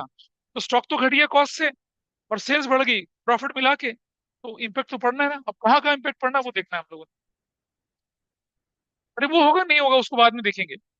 अभी अपेरेंटली क्या लग रहा है? अभी अपेरेंट लग रहा है रेशियो में इंक्रीज हो गया, ऐसे तो लग रहा है। कहीं ना कहीं 5,000 बढ़ गया ना, ऐसे तो लग रहा है। लेकिन ऐसा नहीं है। वो आपको दिखाऊंगा इम्पैक्ट कैसा। अभी इसीलिए तो मैं आपको ये बड़ा चौड़ा लंबा चौड़ा एग्जाम्पल लिया है। ठीक है। देखें जरा। आइए देखें। इसको समझने की कोशिश करते हैं। अब देखो एक्सप्लेनेशन में क्या लिखा है। सेल विल इंक्रीज, क्लियर है भाई, but closing stock will decrease by same percentage but not by the same amount. As a result of cost of goods sold will increase by the same percentage as the sale increase. क्या दिख रहा है? जलेबी की तरह घुमा फिरा answer दिख रहा है ना। इसको समझना ये क्या लिखा हुआ है। ठीक है। और लिखना यही है आपको। आप बुक देखेंगे खोल के, आपको ये लिखा हुआ मिलेगा। आप बुक खोल के देख लें, आपको दिखेगा ऐसे ही। मैं I can show you, book दिखाई जरा एक बार मुझे। निकालना जरा दो। देखो बुक में क्या दिख रहा है आपका, इंक्रीज डिक्रीज वाला क्वेश्चन देखिएगा। कौन सा है ये? ग्रॉस प्रॉफिट रेशो का। मिसलेनियस में नहीं जाएंगे, यहाँ जाएंगे जहाँ रेशो है प्रॉपर।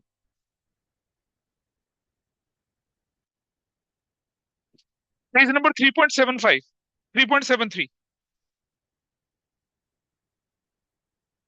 3.73 दिख रहा है आपको? सब लोग देख लें। और इसमें क्या दिख रहा है? Illustration number 115। Gross profit ratio 25% है, यही बोला।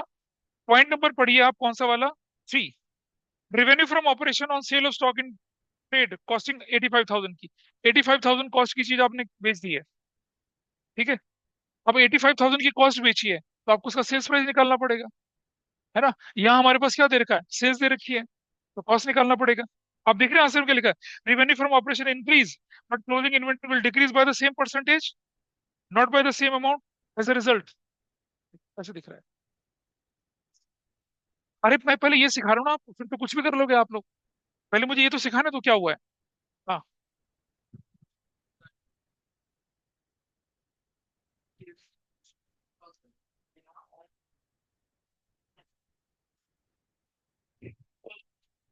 वही तो दिखा रहा हूँ तुम्हें मैं कि टेक्निकली क्या फर्क पड़ रहा है। I am showing you here. आइए अब इसके सॉल्यूशन की तरफ चलिए पहले एक बार। सॉल्यूशन में करके दिखा रहा हूँ आपको। हाँ।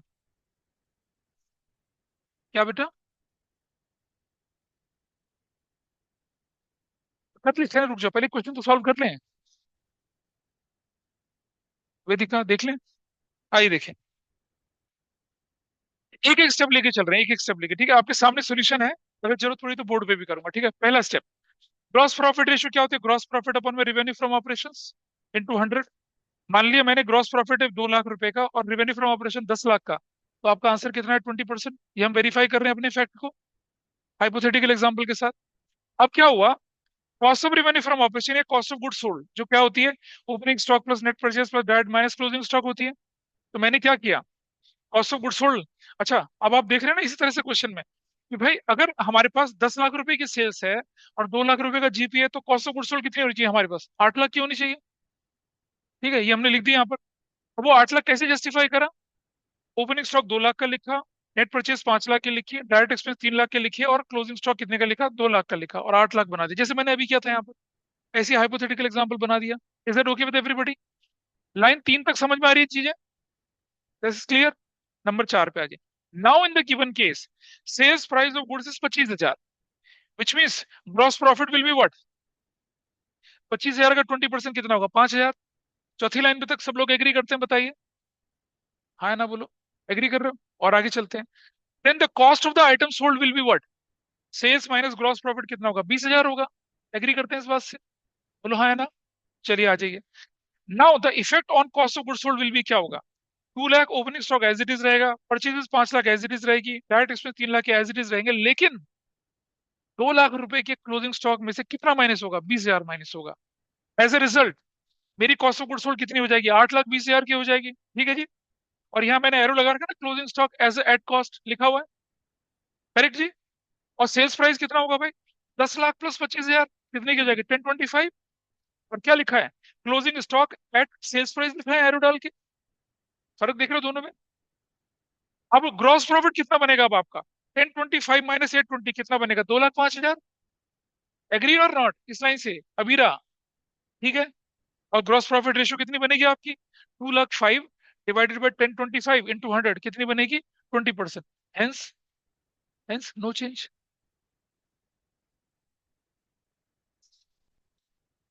नहीं नहीं, अब पहले इसे समझिए, फिर आप उसको अपने आप करेंगे। पहले इसे समझिए। दिस इज फाइन और नॉट? आप समझ पाए? हमने जस्टिफाई किया, रेशियो में चेंज नहीं हुआ। अब क्या हो रहा है? अब इसके कुछ पॉइंट है, जरा ध्यान से समझिएगा। वो पॉइंट आपको जो कंटेंट लिखा है उससे समझने में आसानी होगी।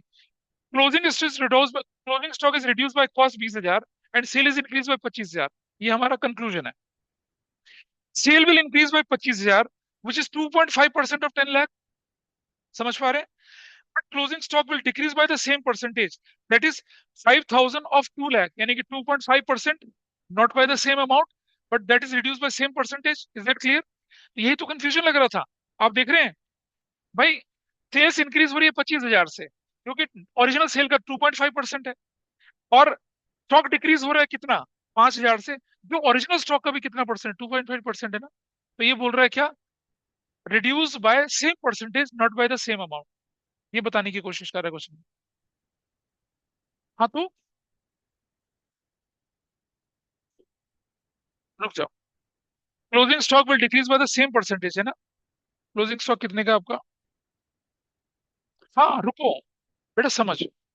अगर आपका अगर आपका closing stock is reduce by 20,000 है या नहीं है, बताइए पहले। और सेल्स इंक्रीज है कितने की? 25,000 की। क्लियर है? अब आप आ जाइए। सेल विल इंक्रीज बाय 25,000, जो कि 10 लाख का कितना परसेंट बना? 2.5% बना। ठीक है जी। Closing stock will decrease by the same percentage. रुक जाइए। क्लोजिंग स्टॉक कितने से घटाया हमने? 20,000 से।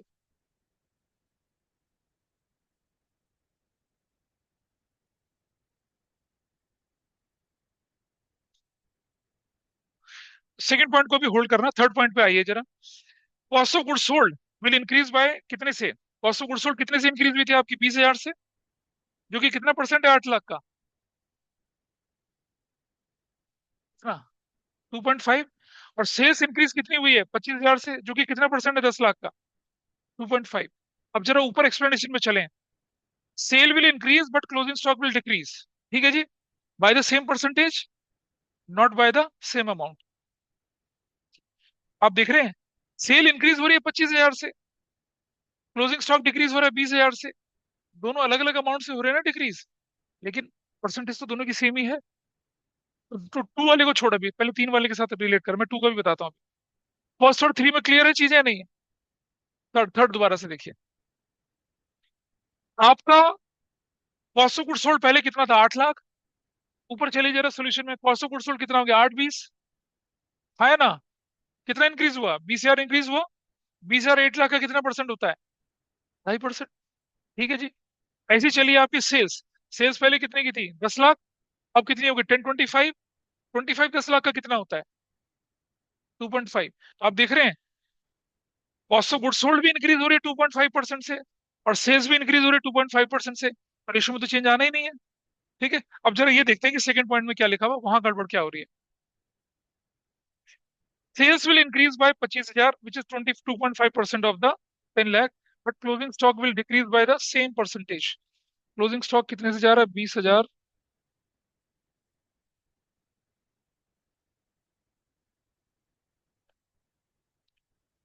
ये एक बार एक काम करिएगा जरा, 20,000 डिवाइडेड बाई 8 करें तो कितना आता है, 20,000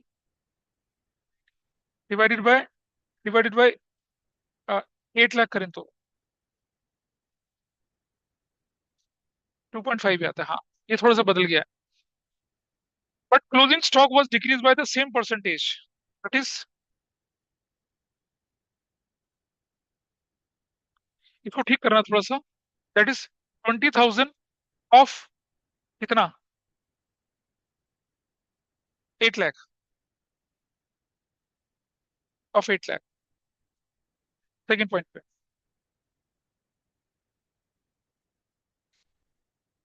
क्लोजिंग स्टॉक का कंपैरिजन किससे कर रहे हैं, कॉस्ट से कर रहे हैं, और सेल्स का कंपैरिजन सेल्स से कर रहे हैं। पॉइंट तो यही है। बोलिए, हम क्या कर रहे हैं, हम दिखाने की कोशिश कर रहे हैं, हम दिखाने की क्या कोशिश कर रहे हैं कि कॉस्ट ऑफ गुड सोल्ड जो है उसका कंपोनेंट क्लोजिंग स्टॉक, वो कॉस्ट ऑफ गुड सोल्ड का कितना परसेंट है, और सेल्स जो इंक्रीज हो रही है वो प्रीवियस ओरिजिनल सेल का कितना परसेंट है, वो दिखाने की कोशिश कर रहे हैं। करेक्शन कर दीजिएगा सेकंड पॉइंट। क्या लिख, अब मैं बता रहा हूँ ना, मैं बता रहा हूँ, मुझे देखना तो जरा।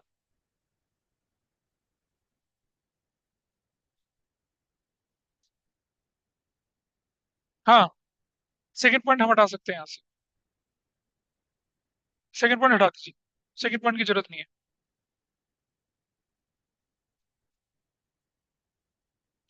हाँ, सेकंड पॉइंट हटा दीजिए, there is no need for that, ये हटा दिए।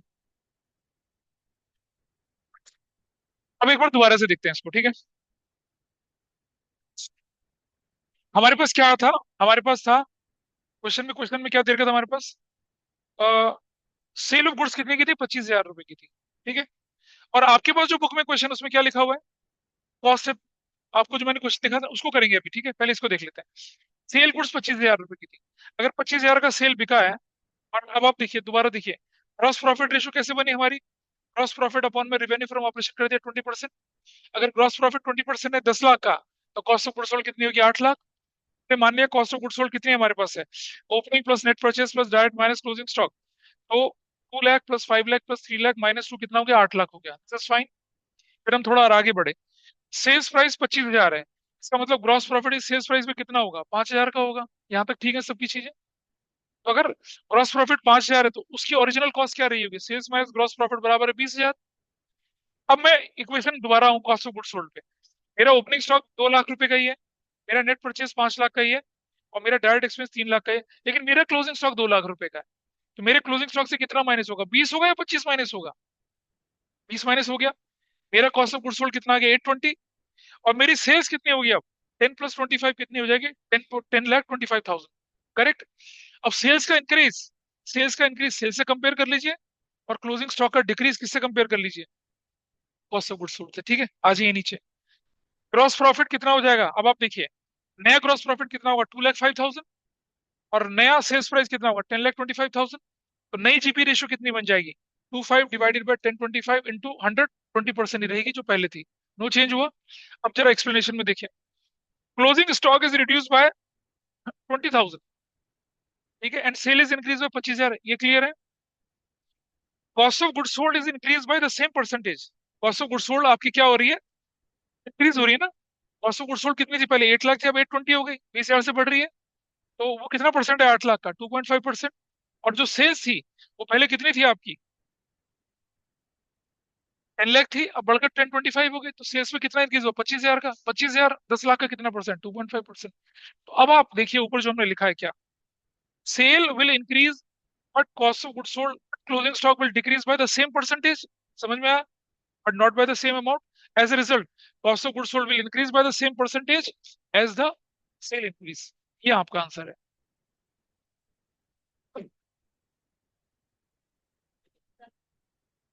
क्यों नहीं है? क्लोजिंग स्टॉक जो है वो डिक्रीज हो रहा है कॉस्ट के कंपैरिजन में भाई। हाँ भाई, कॉस्ट ऑफ गुड्स सोल्ड से कंपेयर करें, क्लोजिंग स्टॉक से थोड़ी कंपेयर कर रहे हैं। क्या लिखा है बता जरा। हाँ, by the same percentage, closing stock will decrease by the same percentage. रुक जाओ, sales will decrease, sales will decrease, ये तो ठीक है। सॉरी कौन सा था, रुक जाइए, सेल्स विल इंक्रीज, ये क्लियर है, ठीक है। But closing stock will decrease by the same percentage, not by the same percentage. किसकी बोल रहा हूं मैं आपसे? नहीं, देखो, हाँ कॉस्ट ऑफ गुड्स सोल्ड है ना, 2.5% हो रहा है उसका डिक्रीज। और क्लोजिंग स्टॉक कितने से डिक्रीज हो रहा है? 2.5% ऑफ किसका, कॉस्ट ऑफ गुड्स सोल्ड का। और प्रॉफिट कितने से इंक्रीज हो रहा है? 2.5% ऑफ सेल्स का। तो यही तो बता रहे हैं, दो कंपोनेंट है भाई। एक कंपोनेंट है कॉस्ट ऑफ गुड्स सोल्ड और एक कंपोनेंट है सेल्स, ठीक है। कॉस्ट ऑफ गुड्स सोल्ड में जो इंक्रीज है वो 2.5% है। क्या डिक्रीज, हाँ डिक्रीज। और उसमें कितना डिक्रीज है? हाँ 2.5%। इसी वजह से तो चेंज नहीं आ रहा।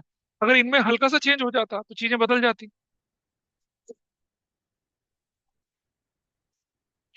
नहीं, क्लोजिंग स्टॉक ही लिखेंगे, कंपेरिजन हम उसका कॉस्ट ऑफ गुड्स सोल्ड से करेंगे, लेकिन वो नीचे एक्सप्लेनेशन में दिखाया ना आपको क्यों बोला ऐसा करके। अब आप देखिए, अब आपके पास क्या है,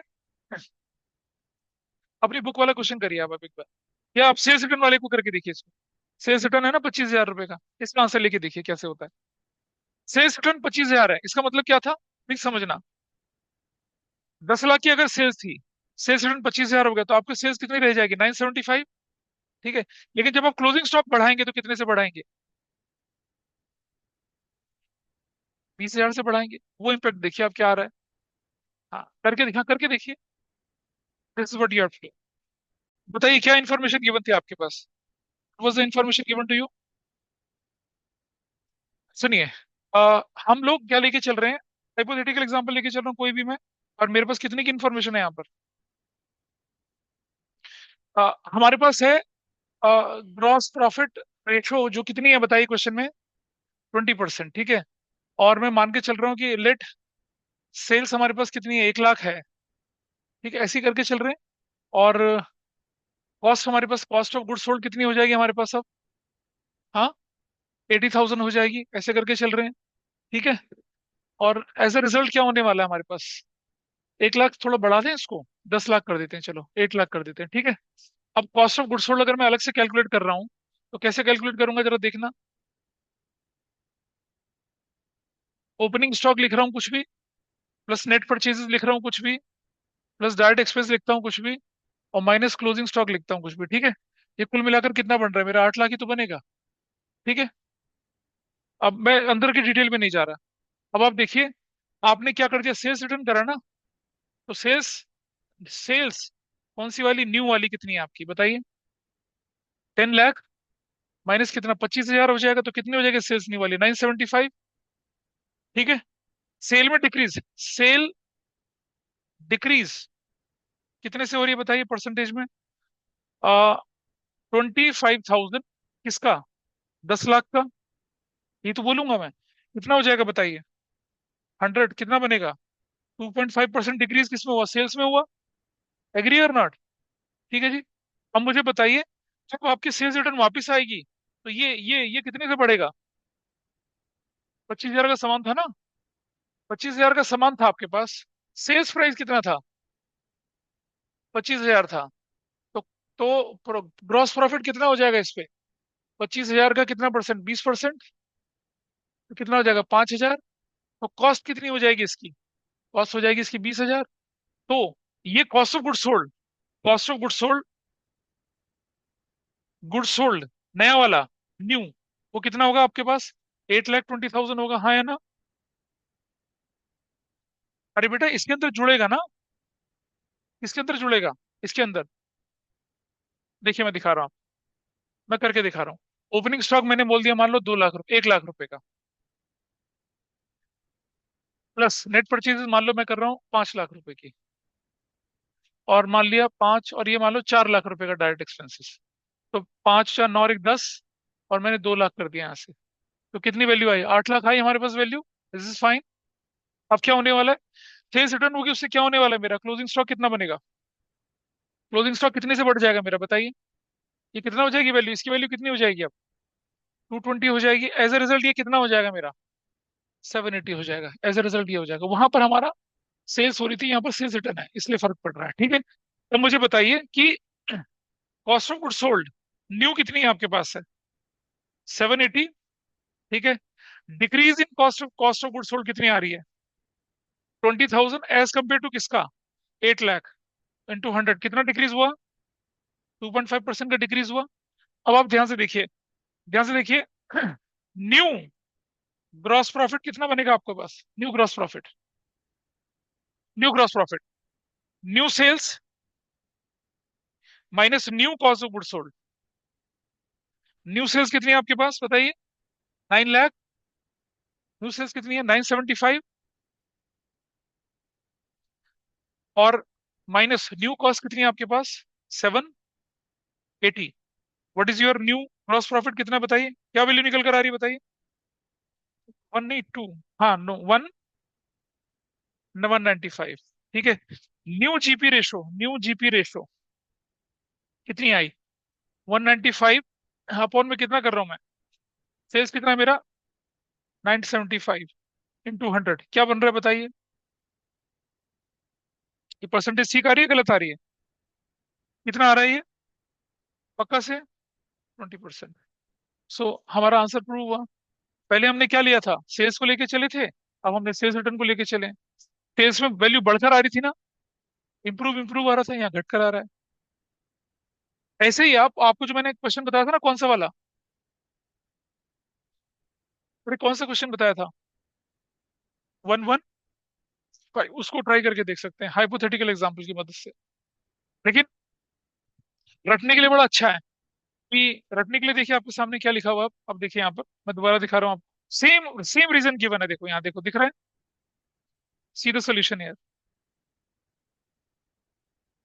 इसका सोल्यूशन देखिए अब आप लोग, sales no change, sale will decrease but closing stock will increase by the same percentage with the not the same amount, and as a result cost of goods sold will decrease by the same percentage as the sale decreases, and that's your answer। Okay, लेकिन उसकी detail explanation इस तरह से होती है। तो आपको reason मालूम है यहाँ पर, इस तरह से आप उसको हैंडल कर सकते हैं। ये बहुत ही एक्सेप्शनल केस है एग्जाम में आने वाला, बहुत ही exceptional case, but you should be ready for this.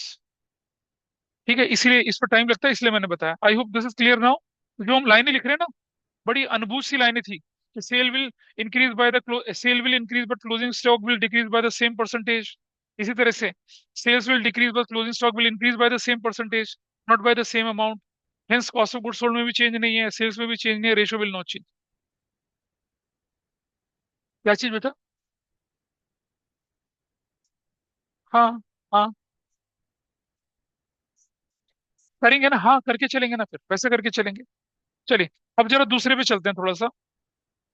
इसी तरह से ऑपरेटिंग प्रॉफिट रेशो, एक तुषार ने पूछा था ना मुझसे, ऑपरेटिंग प्रॉफिट रेशो वो कितनी है, 20% है। और नीचे आपको सेल्स ऑफ गुड्स है, फिर से नो चेंज, सेल्स रिटर्न फिर से नो चेंज। और क्या रीजन है देखो जरा नीचे देखो, सेवंथ में देखिए, sale will increase but the closing stock will decrease with the same amount. दिख रहा है सब कुछ ऐसा। तो जब हमारे पास ग्रॉस प्रॉफिट या ऑपरेटिंग प्रॉफिट रेशो है, तो यही एक्सप्लेनेशन आपका चलेगा।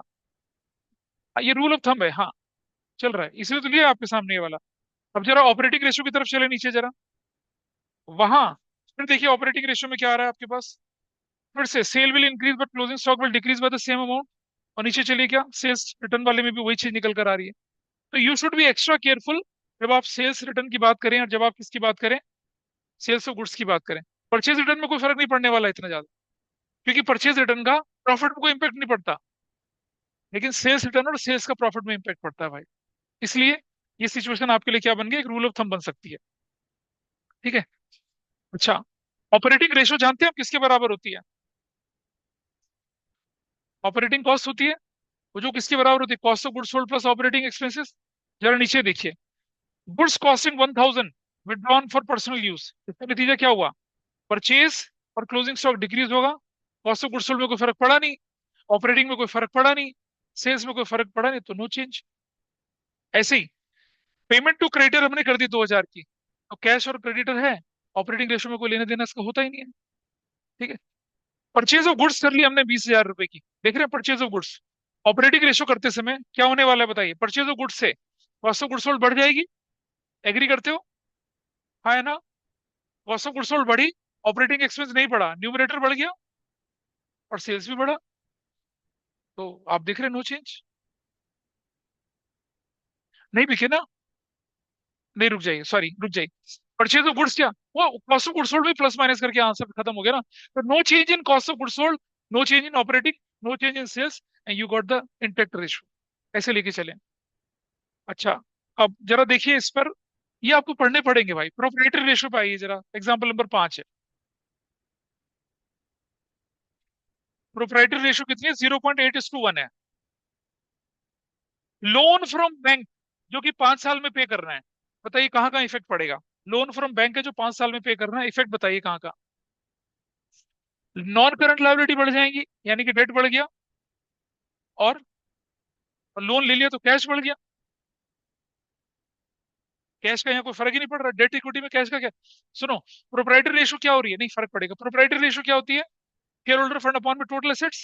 तो क्या होने वाला है बताइए, टोटल एसेट्स भी बढ़ेगी और ऊपर से डेट भी बढ़ेगा, तो रेशो डिक्लाइन होगी ना। हाँ, रुको रुको रुको, रुक जाओ, होल्ड करिए। अगर हमने लोन ले लिया 5 साल का, तो थोड़ा गड़बड़ हो रही है। लोन 5 साल लेने से डेट बढ़ता है, इक्विटी में तो कोई फर्क पड़ा नहीं, लेकिन टोटल एसेट्स बढ़ गई। टोटल एसेट्स जाती है डिनोमिनेटर में, टोटल एसेट्स बढ़ गई, न्यूमरेटर नहीं बढ़ा, तो रेशो डिक्लाइन हो गई। That is the answer. दोबारा बोल रहे हैं, हमने लोन ले लिया बैंक से कितने का, 2 लाख रुपए का, ठीक है। देखें जरा कैसे लिया। मेरी प्रोप्राइटरी रेशो जो है वो किसके बराबर होती है? वो होती है शेयर होल्डर्स फंड अपॉन में क्या, टोटल एसेट्स। अच्छा, what ratio is given to you? मान लीजिए ये मैंने बोला 8 लाख, और ये बोला कितना मैंने, 10 लाख। Is that okay? तो रेशो कितनी हो जाएगी? 0.8:1 हो जाएगी। अब मैंने क्या किया, मैंने 2 लाख रुपए का क्या ले लिया, क्या ले लिया, 2 लाख रुपए का लोन ले लिया। सॉरी, 2 लाख का लोन ले लिया, तो मेरा कैश तो बढ़ गया 2 लाख से। लेकिन क्या मेरे शेयर होल्डर फंड में कोई चेंज आया? नहीं आया ना। अब बताइए ऊपर कितना था, ऊपर था मेरा 8 लाख, नीचे कितना था मेरा, 12 लाख। एज अ रिजल्ट क्या होगा, 3 3 3, 0.75:1, रेशो क्या होगा, डिक्रीज हो गई। वो कह रहा है यहाँ पर, उस तरह की बात कर रहे हैं। एक एक कंपोनेंट के अंदर देखना है आपने कि क्या इम्पैक्ट जा रहा है। अगला देखिए इससे जरा, is it okay with everybody? पता नहीं जो लोग रिकॉर्डिंग देख रहे हैं उन्हें कितना समझ में आएगा। Obtain loan from bank, 2 lakh रुपए का 5 महीने के लिए, अब बताइए क्या होगा। फिर से क्या होने वाला है, 5 लाख तो आपका टोटल एसेस बढ़ गया, और डेट पे कोई फर्क पड़ा, शेयर होल्डर पे कोई फर्क पड़ा, नहीं, तो फिर रेशो डिक्लाइन हो गई।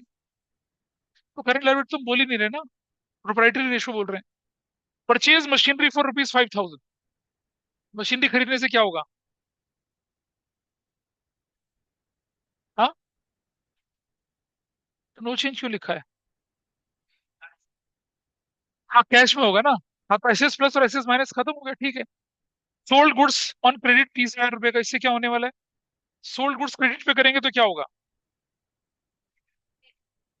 डेटर बढ़ेगा, और गुड्स कम हो जाएंगी, है ना। लेकिन अब यहाँ पर हमारे पे जीपी प्रॉफिट तो दे ही नहीं रखा, तो हम मान के चलेंगे सेम वैल्यू है।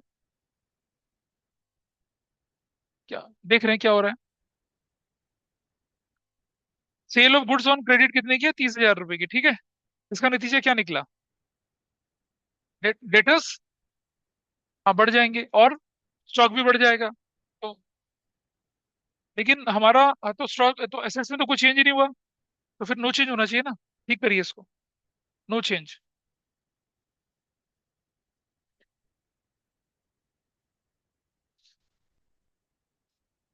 This should be no change, ठीक है। Redeemable 5% redeemable, redeemed 5% redeemable preference share 5 lakh रुपए के, 5 लाख रुपए के प्रेफरेंस शेयर आपने रिडीम कर दिया, रिडीम होते हैं पैसे से। योर कैश इज डिक्रीज, और ऊपर से इक्विटी भी कम हो जाएगी, तो क्या हो जाएगा रेशो, डिक्लाइन। डिक्लाइन क्यों हो रहा है बताइए, दोनों कम होंगे तो प्लस होना चाहिए था ना, लेकिन ये एक से कम है।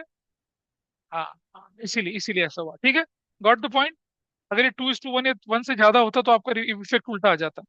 हाँ, इशूड इक्विटी शेयर पर कैश रुपीज 2 लाख, क्या होने वाला है, कैश बढ़ेगा, ऊपर नीचे बढ़ने से क्या होता है, डिक्लाइन होना चाहिए था ना, पर क्योंकि 0.8 है ये, इसलिए क्या हो जाएगा, इंप्रूव हो जाएगा। This is fine.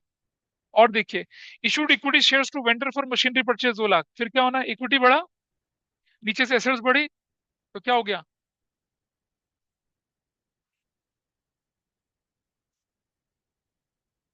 देखने दो। Issued equity shares to the vendor for machinery purchase 2 lakh रुपए का। इक्विटी शेयर होने से क्या होना चाहिए, इक्विटी बढ़ गया, ऊपर न्यूमरेटर बढ़ गया, और डिनोमिनेटर क्या हो गया, भी बढ़ गया।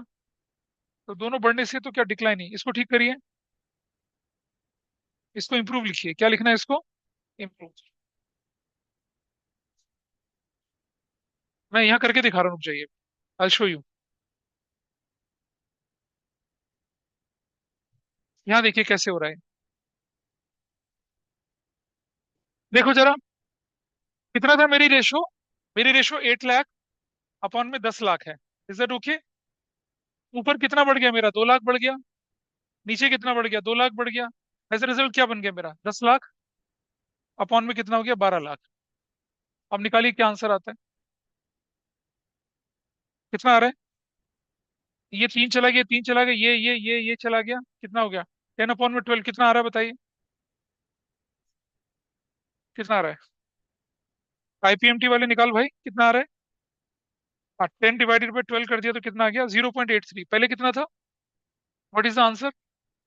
हमने क्या लिखा आंसर में, क्या चेंज करा है, हो गया ना, प्रूफ हो गया, नहीं हुआ, तो that is why we are correct on that point. वो करेक्शन कर लेनी है आपको साथ साथ, तो कितनी करेक्शन करनी पड़ेंगी, ऐसा कैसे हो गया, मुझे लगता है मैंने कोई गलत वाला वर्जन उठा लिया इसका। चलो फिर भी आगे बढ़ते हैं। अब आपने देखा, अब आप उसको उठा लीजिए एक बार, क्विक रेशियो को उठा लीजिए एक बार। डेट इक्विटी रेशियो भी बिल्कुल वैसी है, ठीक है, डेट और इक्विटी में होने वाला चेंज आप अपने आप पढ़ सकते हैं उसको। क्विक रेशियो ले लीजिए आप, 0.8:1 की, या 1:1 की। आप ऐसा करिए, क्विक रेशियो 2:1 ले लीजिए, जो होगा उसका उल्टा आएगा, ठीक है। आइए देखें, हमने लूज टूल्स खरीद लिए 2,20,000 रुपए के, इसका रिजल्ट क्या मिला, क्या लूज टूल्स क्विक एसेट्स में इंक्लूड होते हैं, नहीं होते हैं, लेकिन हमारा कैश तो कम हो गया, तो क्या हो गया, न्यूमरेटर हो गया कम, डिनोमिनेटर में कोई चेंज नहीं है, रेशो डिक्लाइन हो गई, एग्री करते हैं इस बात से। अच्छा, इसी पॉइंट को देखे चला 1:1 में, तो क्या होगा, फिर से क्या, फिर से डिक्लाइन हो गया, कोई पंगा नहीं है। और इसी को लेते हैं 0.8:1 में, तो क्या हो गया, देखिए वहां भी डिक्लाइन ही है। हाँ, अरे जो चीज आपके क्विक एसेट में है ही नहीं, उससे फर्क क्या पड़ना है यार, तो जो, तो नॉर्मल रहेगा। हर जगह पे क्या हो रहा है आपका, क्या हो रहा है, न्यूमरेटर में फर्क नहीं पड़ रहा, डिनोमिनेटर डिक्लाइन हो रहा है ना, इसलिए। अगला पॉइंट चले जरा, insurance premium paid in advance 5,000 रुपए का, कैश कम होगा, यानी कि क्या हो गया, क्विक एसेट्स कम हो गया, और इंश्योरेंस प्रीमियम जो एडवांस हो एसेट्स में तो इंक्लूड नहीं होता, करंट रेशो में तो प्लस माइनस नो चेंज होता है ना। यहाँ क्या हो रहा है, न्यूमरेटर आपके क्या हो रहे हैं, डिक्लाइन हो रहे हैं, what about denominator, current liability में कोई फर्क है ही नहीं, तो क्या हो गया, डिक्लाइन हो गया। जरा देखिए 1:1 में क्या है, डिक्लाइन हो गया, और देखिए जरा 0.8:1 में क्या हो गया, डिक्लाइन हो गया। यानी कि जो करंट रेशो वाला तरीका था वो यहाँ लग नहीं रहा है, जो जेनुअनली चल रहा है वही चल रहा है सब जगह पे। कारण क्या है, ऊपर नीचे जो क्विक एसेट्स में कई सारे एलिमेंट हट चुके थे। और देखिए आगे थोड़ा सा, sold off goods on credit ₹30,000 की, इससे क्या होने वाला है बताइए, डेटर बढ़ गए ना, इन्वेंटरी तो कंसिडर ही नहीं कर रहे, डेटर बढ़ने से क्या होगा, रेशो ऊपर वाली बढ़ गई, करंट लायबिलिटी में कोई चेंज ही नहीं है, तो रेशो इंप्रूव हो गई। जरा 1:1 में चले तो क्या रिजल्ट है, वही इंप्रूव है। हाँ, कैसे पता, न्यूमरेटर बढ़ गया आपका, न्यूमरेटर बढ़ाना, और बेची चीजें आपने, ठीक है, और स्टॉक को तो कंसिडर ही नहीं कर रहे, डेटर बढ़े, स्टॉक तो बढ़ा ही नहीं, क्योंकि स्टॉक तो कोई एसेट्स में आता ही नहीं है। अगला देखिए जरा, owner our own acceptance bye paying 5,000, owner our acceptance क्या होती है भाई, आपकी बीपी, नीचे से कम, ऊपर से कम, ऊपर नीचे दोनों से कम, तो क्या हुआ, क्या हुआ बताइए। नहीं नहीं, ऑनर्ड अवर एक्सेप्टेंस से क्या होना है, both quick assets and current liability has decrease by the same amount, तो रेशियो इंप्रूव हो गई, 1:1 में आ जाइए, क्या होगा, हाँ अब आ गया, देखो नो चेंज वाली बात, ठीक है। और हाँ, हाँ और नीचे आ जाइए, अब क्या दिख रहा है, डिक्लाइन आ गया। I think you understood the crux, क्या चल रहा है, ठीक है। जो रेशो के अंदर इंक्लूड ही नहीं है, तो इससे इफेक्ट तो वन साइडेड ही जाएगा, वन साइडेड इफेक्ट में तो जो काम जेनुअनली होना है वो हर जगह वही होगा, लेकिन जब ऊपर नीचे दोनों चीजें आ गई, तब इफेक्ट आपको उस ढंग से दिख रहा है। कौन सा वाला बता। हाँ फिर तो वही रिजल्ट दिख रहा है ना। नहीं वो इसमें भी दिख रहा है अब। हाँ नहीं ऊपर तो देखना। सर रुक जा। ऑनर और एक्सेप्टेंस में क्या हुआ? न्यूमरेटर और डिनोमिनेटर सेम अमाउंट से गए ना। तो जो 2:1 की रेशियो में क्या दिख रहा है? जब न्यूमरेटर भी सेम अमाउंट से गया, डिनोमिनेटर भी सेम अमाउंट से माइनस हुआ, तो रेशियो इंप्रूव हुई ना। 2:1 में, 1:1 में क्या हुआ? No change. दिख रहा है? 1:1 में नो चेंज। और 0.8:1 में क्या हो गया? डिक्लाइन हो गया। ये तब चलता है जब ऊपर नीचे दोनों तरफ क्या हो, सेम अमाउंट से चीज चलती है। ऐसा कर। इधर। शाबाश। मेरी क्लास में तुम टाइम पे नहीं आते हो कभी भी। चलो ठीक है, आ जाए ना पूरे साल में। कोई बात नहीं, देखते हैं। This is fine. हाँ पढ़ते हैं, 6 पढ़ते हैं, पढ़े दिख रहे हैं, लिसे देख रहे हैं। Purchase of goods on credit of 2 महीने में। अब गुड्स आ गई बाबा। गुड्स तो इन्वेंट्री होती है। इन्वेंट्री तो क्विक एसेस में जाएगी नहीं। तो क्या हो गया आपके? आपके क्रेडिटर बढ़ गए। क्रेडिटर बढ़ गए, सिर्फ आपके डेटर नहीं, क्रेडिटर सामान उधार खरीद रहे हैं। तो क्रेडिटर बढ़ने से क्या हुआ आपका? परचेज गुड्स ऑन क्रेडिट 20,000 से, तो लाइबिलिटी बढ़ गई। न्यूमरेटर में तो कोई चेंज ही नहीं हुआ। एज अ रिजल्ट क्या हो गया? डिक्लाइन। 1:1 में भी क्या दिखेगा? डिक्लाइन। और 0.8:1 में भी क्या दिखेगा? डिक्लाइन ही दिखेगा। जहां एक साइड इफेक्ट है वहां रिजल्ट यूनिवर्सल रहेगा। लेकिन जहां ऊपर नीचे दोनों साइड रह जाएंगे, वहां वही चलेगा, 2:1 या 1:1 या 8.1:1, 0.8:1। यही बताना था आपको। I hope this is fine with you. ठीक है। इंक्रीज डिक्रीज वाले को आप एक नए तरीके से देख सकते हैं। जितने भी क्वेश्चन आप उठा के देखेंगे, you will definitely get the answer for that. अब डेट इक्विटी रेशियो देख लीजिए, आपके सामने दिख रहा है। डेट इक्विटी रेशियो में 9 नंबर पॉइंट देखिए, ये करंट रेशियो में भी था। डेट इक्विटी रेशियो 2:1 है। Redemption of debenture for cash. अगर हम बोले redemption of debenture is plan, तो ना डेट में फर्क पड़ा ना इक्विटी में फर्क पड़ा, क्योंकि करंट लायबिलिटी है। ये मैंने करंट रेशियो के पॉइंट ऑफ व्यू से कराया था ना। अब डेट इक्विटी के पॉइंट ऑफ व्यू से कर रहे हैं। लेकिन अगर रिडम्पशन ऑफ डिबेंचर कैश में क्या हो, नॉन प्लान्ड है, तो क्या होना है? डेट कम हो जाएगा। ठीक है।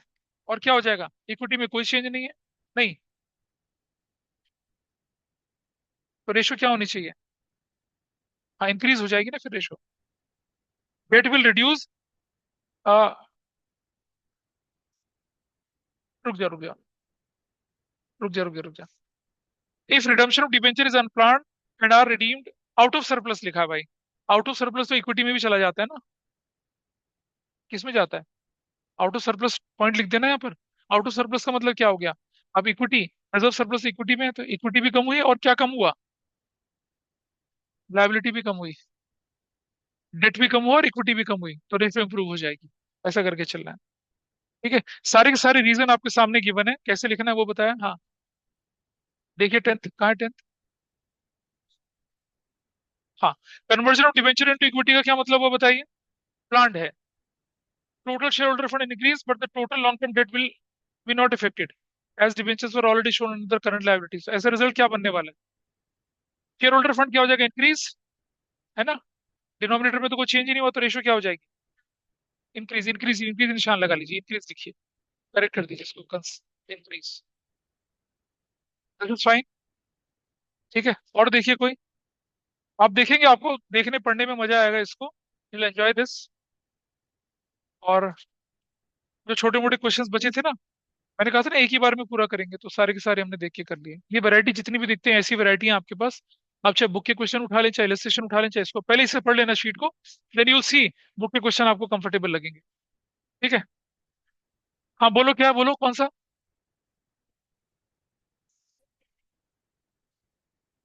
रुक जा बेटा। डेट और इक्विटी है। डेट क्या आपके पास?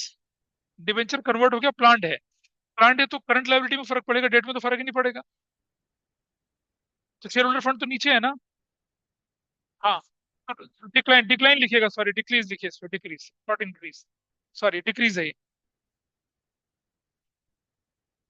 इसको डिक्रीज कर देना। और ये है क्वेश्चन नंबर 4 का 10th part. Rate right decrease. क्योंकि डेट में कोई चेंज नहीं हुआ, इक्विटी बढ़ गई। नहीं इक्विटी बढ़ी नहीं। हाँ इक्विटी बढ़ गई नहीं, क्योंकि आपके वो कन्वर्ट हो गए। तो डिनोमिनेटर बढ़ गया, न्यूमरेटर नहीं बढ़ा, तो आपका डिक्लाइन कहलाएगा। That's fine. ठीक है जी। That's okay. सो इस तरह से गिरते पड़ते हमने क्या खत्म किया? एनालिसिस खत्म किया। चलिए, so that's all for today.